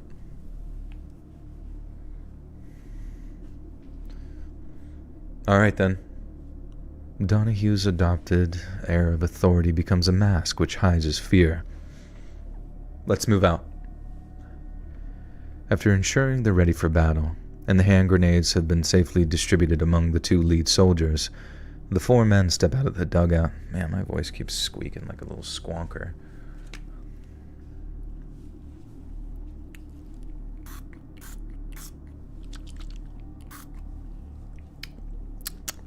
It's good shit, though. Good fucking shit. Good fucking shit. I love spraying good fucking shit in my mouth. Whoa, what the fuck? Where is this at? Oh,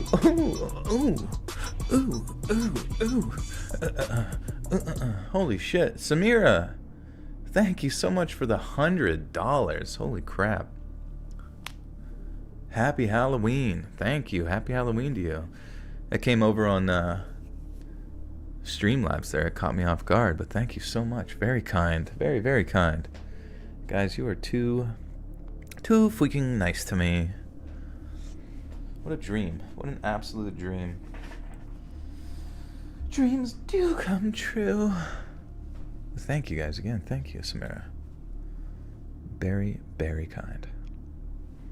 What flavor of kombucha are you drinking? This one's the ginger aid. But honestly, I like the Trinity one. Isn't Streamlabs better for donations? YouTube can't take any of it then, right? Yeah, Streamlabs is usually preferred, I believe. it kind of bypasses them taking the percentage or whatever. But we want to support YouTube, don't we? No, I'm just kidding. Whatever you prefer. Woo-ha! After ensuring they're ready for battle, and the hand grenades have been safely distributed among the 2 lead soldiers, the 4 men step out of the dugout and begin walking down the trench. Private Daniels leads the way with his fully loaded trench gun, having commandeered the corporal's small personal flashlight. Donahue and Valchek follow close behind, each carrying oil lanterns with Rawls at the column's rear. As they reach the remains of the sealed wooden door, Daniels pauses and holds up the column. Are we ready? The men nod. All right. Stay close behind me. Daniel steps over what remains of the sealed door's rotten planks, then takes a few steps down into the tunnel. The men follow him, taking careful, tentative steps. Daniels reaches a corner. Around it, the tunnel appears to take a steep downward turn. He unclips the flashlight from his issue shirt and shines it around the corner, peeking his head out as he does so. Goes down pretty deep, he says. Looks like another turn at the bottom. You see anything else? Valchek asks. No. Daniels replies, the response carrying a great weight. Nothing yet. But it looks a little narrow down that way. We should keep going. The soldiers continue down the twisting, turning tunnel. They move slowly, holding the lanterns up to the walls and ceilings while scanning for any sign of terrible living wire. They round another corner, repeating the process of ensuring nothing lurks in the darkness out of sight. The tunnel sinks deeper, the smell of rotten, damp earth becoming richer as the soldiers descend deeper into the earth. Damn.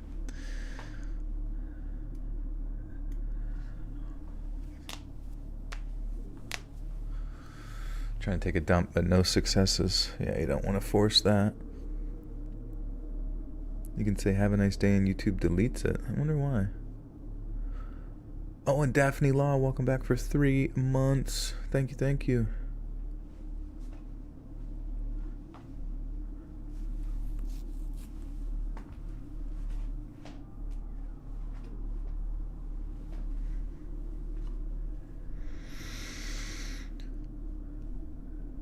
The tunnel sinks deeper, the smell of rot and damp earth becoming richer as the soldiers descend deeper into the earth, and eventually they reach another sharp corner.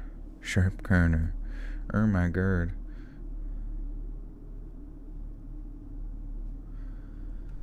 Eventually, they reach another sharp corner, and around it, what appears to be a dead end.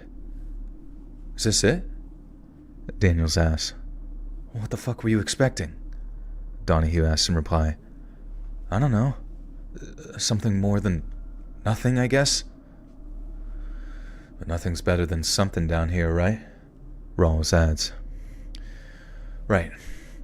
Now pass me that entrenching tool. Donahue says. Rawls does so, then watching as Donahue begins precariously scraping out a tunnel. Rawls does so, then watches as Donahue begins precariously scraping out a hole in the tunnel wall. Gotta be careful, he says. I don't want to end up buried alive down here. Fuck. Why? Even with the spray, I don't get it.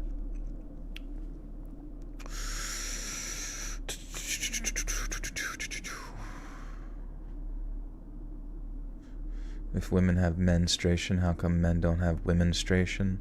That's true. I guess we could get like anal bleeding or something. Or maybe we could use like, maybe if you eat too much like pizza sauce or something, you're like shitting that out and it looks red. You sure that's you gotta be careful, we don't want to end up yeah. Gotta be careful, he says. I don't want to end up buried alive down here. You sure that's just a dead end down there? Valchek asks Daniels. I mean, I think so, he says, wandering away for a moment as he inspects the dead end. It doesn't matter what's down there, Donahue says, still focused on his work. This is where we want to be, and when we're done, we're fucking out of here. You're goddamn right we are, Rawls says in agreement. This place is giving me the creeps. Donahue finishes carving out a small but compact hole in the tunnel wall. Then, after removing the 3 hand grenades from his webbing, he packs them tightly into the dirt. All right, Daniels, pass me those 3 grenades. Assuming Daniels is behind him, Donahue doesn't turn to look. But when he gets no response, Valchek edges. Oh yeah, I guess men could have hemorrhoids. That would be a good simulation.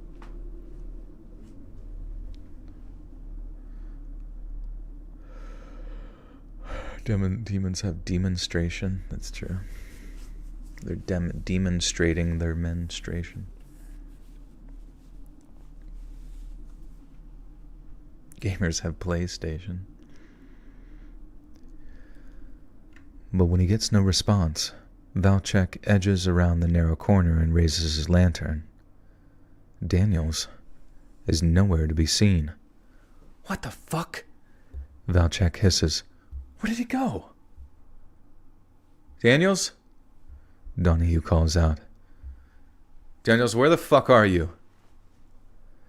But around the corner in what appears to be the narrow dead end of the tunnel, nothing moves, nothing stirs.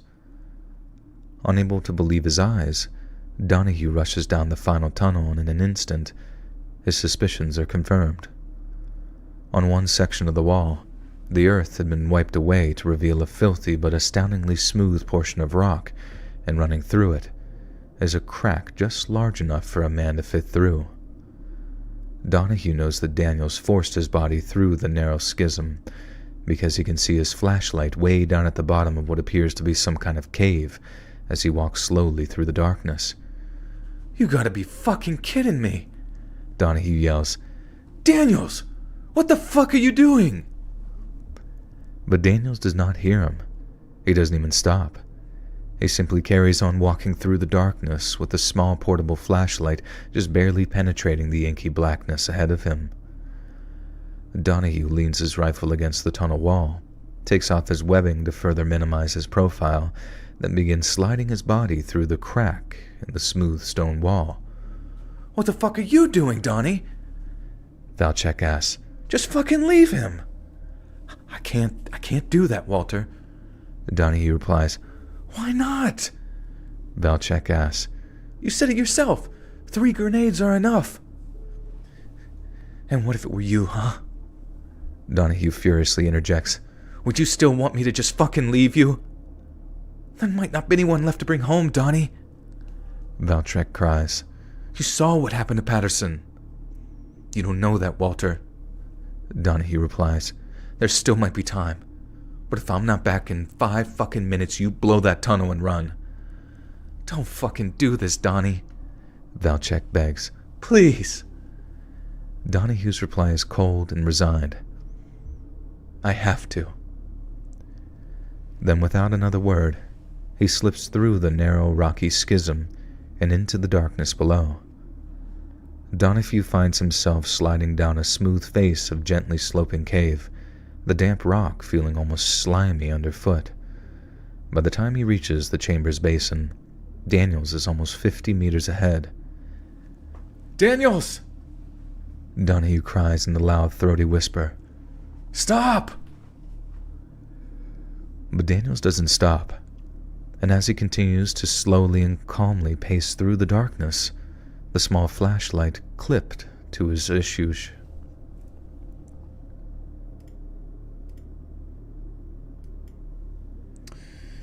Daniels! Daniels!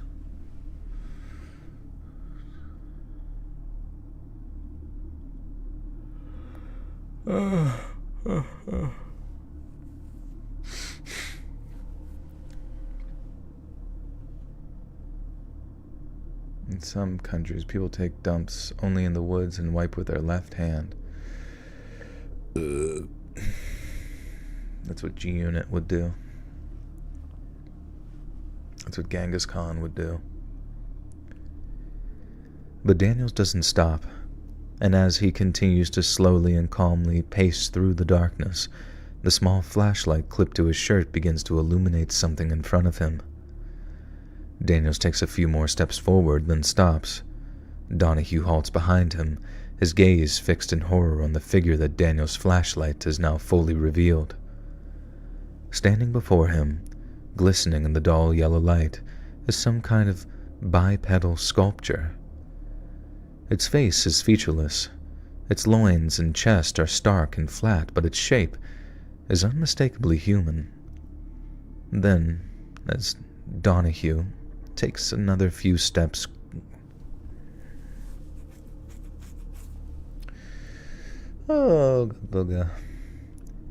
Then, as Donahue, pre-recorded live. This is pre-recorded and live. All at the same time. I'm in the future, I'm in the past.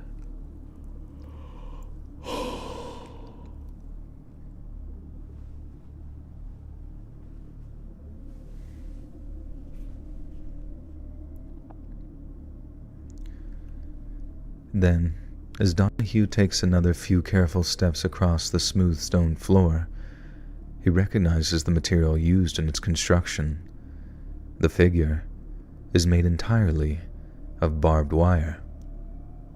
"Daniels," Donahue whispers, "get the fuck away from that thing." He continues to advance towards his comrade, but the figure's very presence acts as a magnetic repellent. His bones feel as if they've turned to lead. A rising nausea churns in his gut. But still, he closes the distance between himself, Daniels, and the thing that should not be. "Daniels!" Donahue hisses. "Snap the fuck out of it!" He grabs his swaying comrade, spinning him around, and then after seizing him by the collar, begins to violently shake him. "Wake the fuck up, Daniels!" Daniel's dilated pupils suddenly sharpen. Then, taking shallow, panicked breaths, he comes to his senses. "Donahue?" he asks. Where the fuck are we?" Daniels looks around, his frightened eyes darting around the darkness of the cave, but Donahue can barely see a thing. The flashlight pinned to Daniel's issue shirt.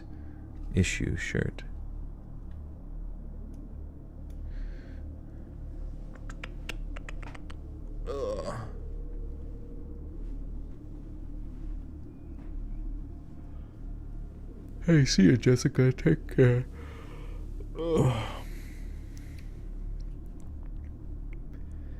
The flashlight pinned to Daniel's issue shirt has robbed him of what little scotopic. I was not ready for that word.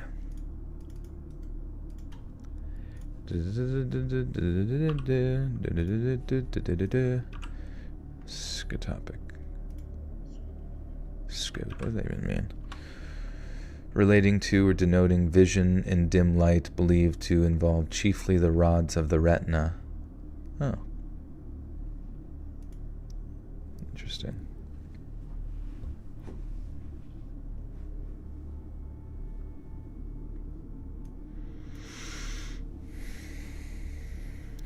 Scotopic wiping.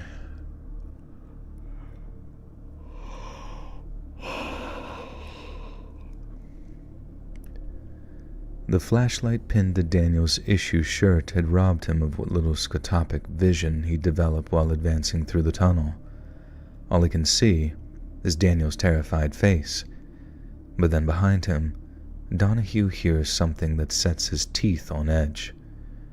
It is the sound of slender steel strands sliding and scraping against each other. Daniels hears it too and spins around, the glow of his flashlight revealing a sight that he can barely comprehend. The barbed wire figure is beginning to move. The two soldiers try to run. As he bolts, Donahue hears the sudden sound of metallic scourges lashing out from the darkness. Daniels let out a yelp of pain and then falls face first onto the cold, wet stone. He shrieks for aid as a swarm of steel tendrils begin to envelop his ankle and calf, drawing blood as their metal barbs bore into his flesh. Donahue turns, rushing back to grab Daniels by the arm, tries to stop the barbed wire thing from dragging him off into the dark. Get it off! Get it off! Daniels screams. Donahue holds him steady, but after freeing up a hand, begins reaching for the grenades hooked to his comrade's webbing. What the fuck are you doing, Donahue? Daniels howls.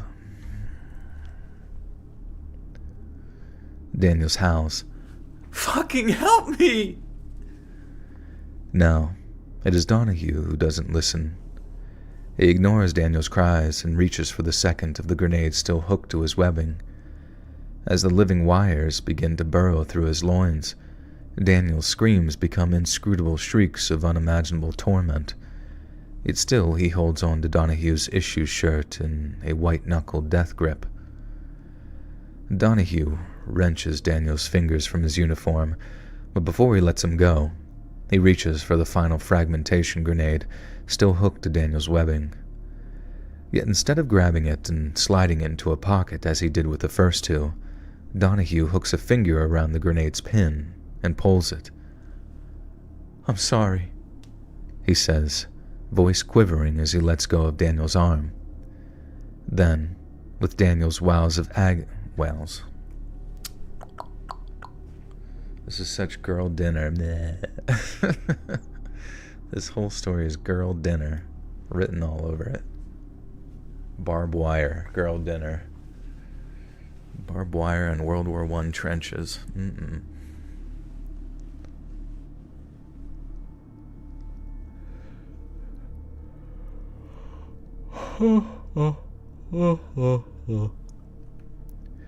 Then, with Daniel's wails of agony echoing around the cavern walls, Donahue rushes back across the cave toward the smooth, gentle slope and the narrow exit beyond. As Donahue reaches the top of the gentle slope, the grenade explodes, silencing the screaming Daniels but temporarily deafening Donahue himself. He scrambles back through the crack in the smooth stone wall to where Valchek is waiting for him. Valchek says something, but Donahue cannot hear him. Instead, he retrieves the 2 hand grenades from the pocket of his service breeches. Service breeches, maybe? His service breeches? Is that a thing? Let me just make sure. You thought this was going to be realistic? What? Doesn't this sound realistic? This is what happened to all the World War I soldiers.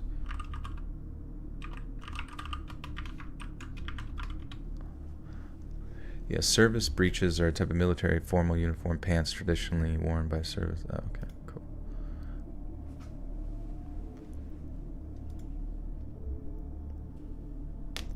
Well, let me make sure I say it right.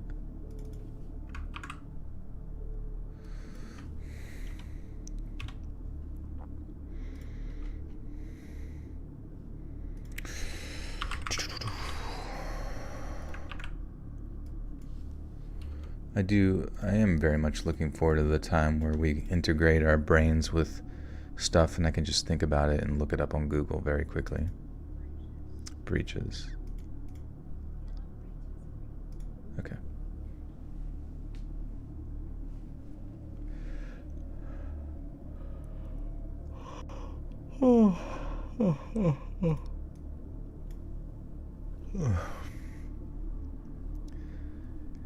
Instead, he retrieves the 2 hand grenades from the pocket of his service breeches and rushes towards the small earthen hole in the tunnel wall where the first 3 grenades are waiting.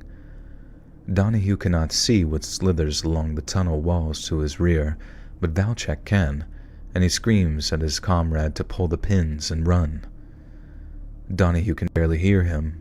Instead, he works to ensure the grenades are as densely packed together as possible. Valchek can only watch as what looks like hundreds of barbed wire tendrils writhe and wriggle towards his friend. He screams at Donahue to pull the pins and run, but Donahue can already feel the cold steel barbs snarking around his ankle and biting into his flesh. He reaches into the hole, then turns his gaze towards a horrified, wide-eyed Valchek. "So long, Walter," he says calmly, then pulls the pin out of one of the grenades. Valchek hears the telltale metallic clink of a grenade being armed and realizes what Donahue has done. This is no time to thank his forlorn friend, nor is there time to bid a bittersweet farewell. Instead, he simply turns on his heels and then sprints up the sloping tunnel towards its exit. Rawls had already escaped, and there is no sign of him as Valchek reaches the tunnel's exit.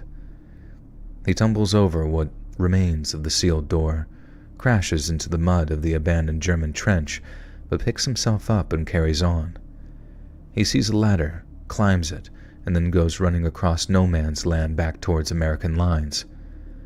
Just as he'd done less than 24 hours before, Valchek darts in and out of muddy shell craters, leaping over the corpses of his fallen comrades as he retraces his steps with a renewed and terrified vigor. He runs, and does not stop until the trench system he called home for 6 long weeks finally comes into view. Help! I don't even know. I don't feel like screaming right now. I feel like scroiming.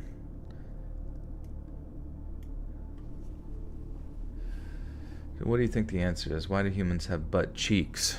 I guess just to like sit on and fall. And like so people can slap them, you know? Kitty, what are you doing?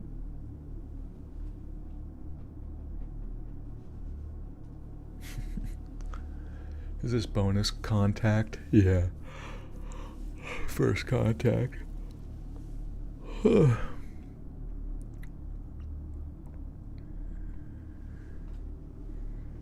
flat-cheeked people died, yeah. Nobody wanted to have sex with them. They just wanted big, round tookuses. Help! Valchek screams. Somebody! Anybody! In his panic, Valchek has failed to notice a small group of friendly soldiers standing about 50 yards down from him. They call out to him and he slows his pace. Oh, thank God! Valchek says, changing direction and advancing towards them. But then, the closer he gets, the more he realizes that these men are no ordinary soldiers. You guys aren't with B Company, are you? Valchek asks, coming to a stop as the shadowy figures continue to close the distance. The soldiers do not respond. As they get closer, Valchek realizes all 4 men have gas masks covering their faces. They also wear thick, heavy-looking gloves, along with leather aprons that glimmer in the dull moonlight. But what catches Valchek's attention more than anything are the large cylindrical tanks the soldiers carry on their backs, and the long tube-like appliances that they hold in their hands. Who are you guys with? Valchek asks. But again, the masked soldiers do not respond. Instead, 4 bright blue pilot flames flicker on in the darkness. Wait a minute, Valchek pleads. You can't fucking do this. I don't have it. Whatever it is, it's not inside me. But the masked soldiers are deaf to his appeals, and before he has a chance to scream, Valchek is engulfed in flames. The intense thermal shock cooks his organs, while superheated air destroys his lungs and immediately asphyxiates him. He dies before he hits the mud, his heart having been roasted in his chest. From behind vacant, glassy eye holes, the 4 faceless soldiers watch as Valchek's body falls still. Momentary glances are exchanged between them. Then, without a word, they begin trudging through the mud towards the abandoned German trench to finish up their own allotted portion of the bloody work at hand. Nice. That was really good, honestly. Like, just pulls you into it, the pacing. There's a little bit of downtime to, like, kind of get into the creepy part, and then it's just like, well, we better deal with this, and then just, as far as endings go, this is probably, like, one of the best endings I've heard in, like, a horror story in a while, and the fact that it's just like, I know sometimes horror stories have sort of like trick endings or something that's like, ooh, it's going to come back or whatever, you know, or maybe you see the monster again or something, but just like kind of somebody getting away and then they're just immediately like burnt to a toasty crisp, a crispy toast bun, a hot cross bun. I don't know, it's just, it's kind of awesome.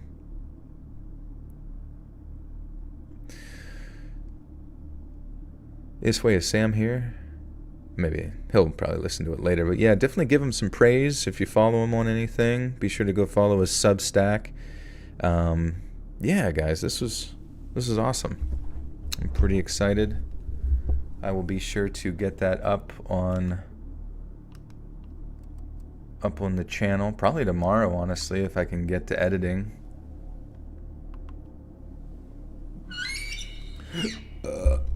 But yeah, this was fun. I'm glad we got a bonus stream in here. I'm glad we got the bonus content knocked out of the park. I will, like I said, I'll be back tomorrow, probably for another stream, or rather tonight, I guess. And what was that sound? That was my microphone. Like, moved the arm, and it sounds. It's like someone, maybe someone trying to escape my basement. Never. But yeah, awesome time here, guys. Thank you so much for the support. If you got gifted a membership, be sure to go check out the bonus content, and probably post on my Instagram when it's gone live, or if you get the notification, be sure to check it out. And yeah, other than that, guys, thanks so much. I hope you have a good night wherever you are. Like I said, I'll be back tomorrow. Yeah, I don't even know what WD-40 is. I just use it for my butt, between my cheeks. But I love you guys. Appreciate you. Thank you so much for everything. GG, GN. Peace out. And we'll see you soon. Bye-bye.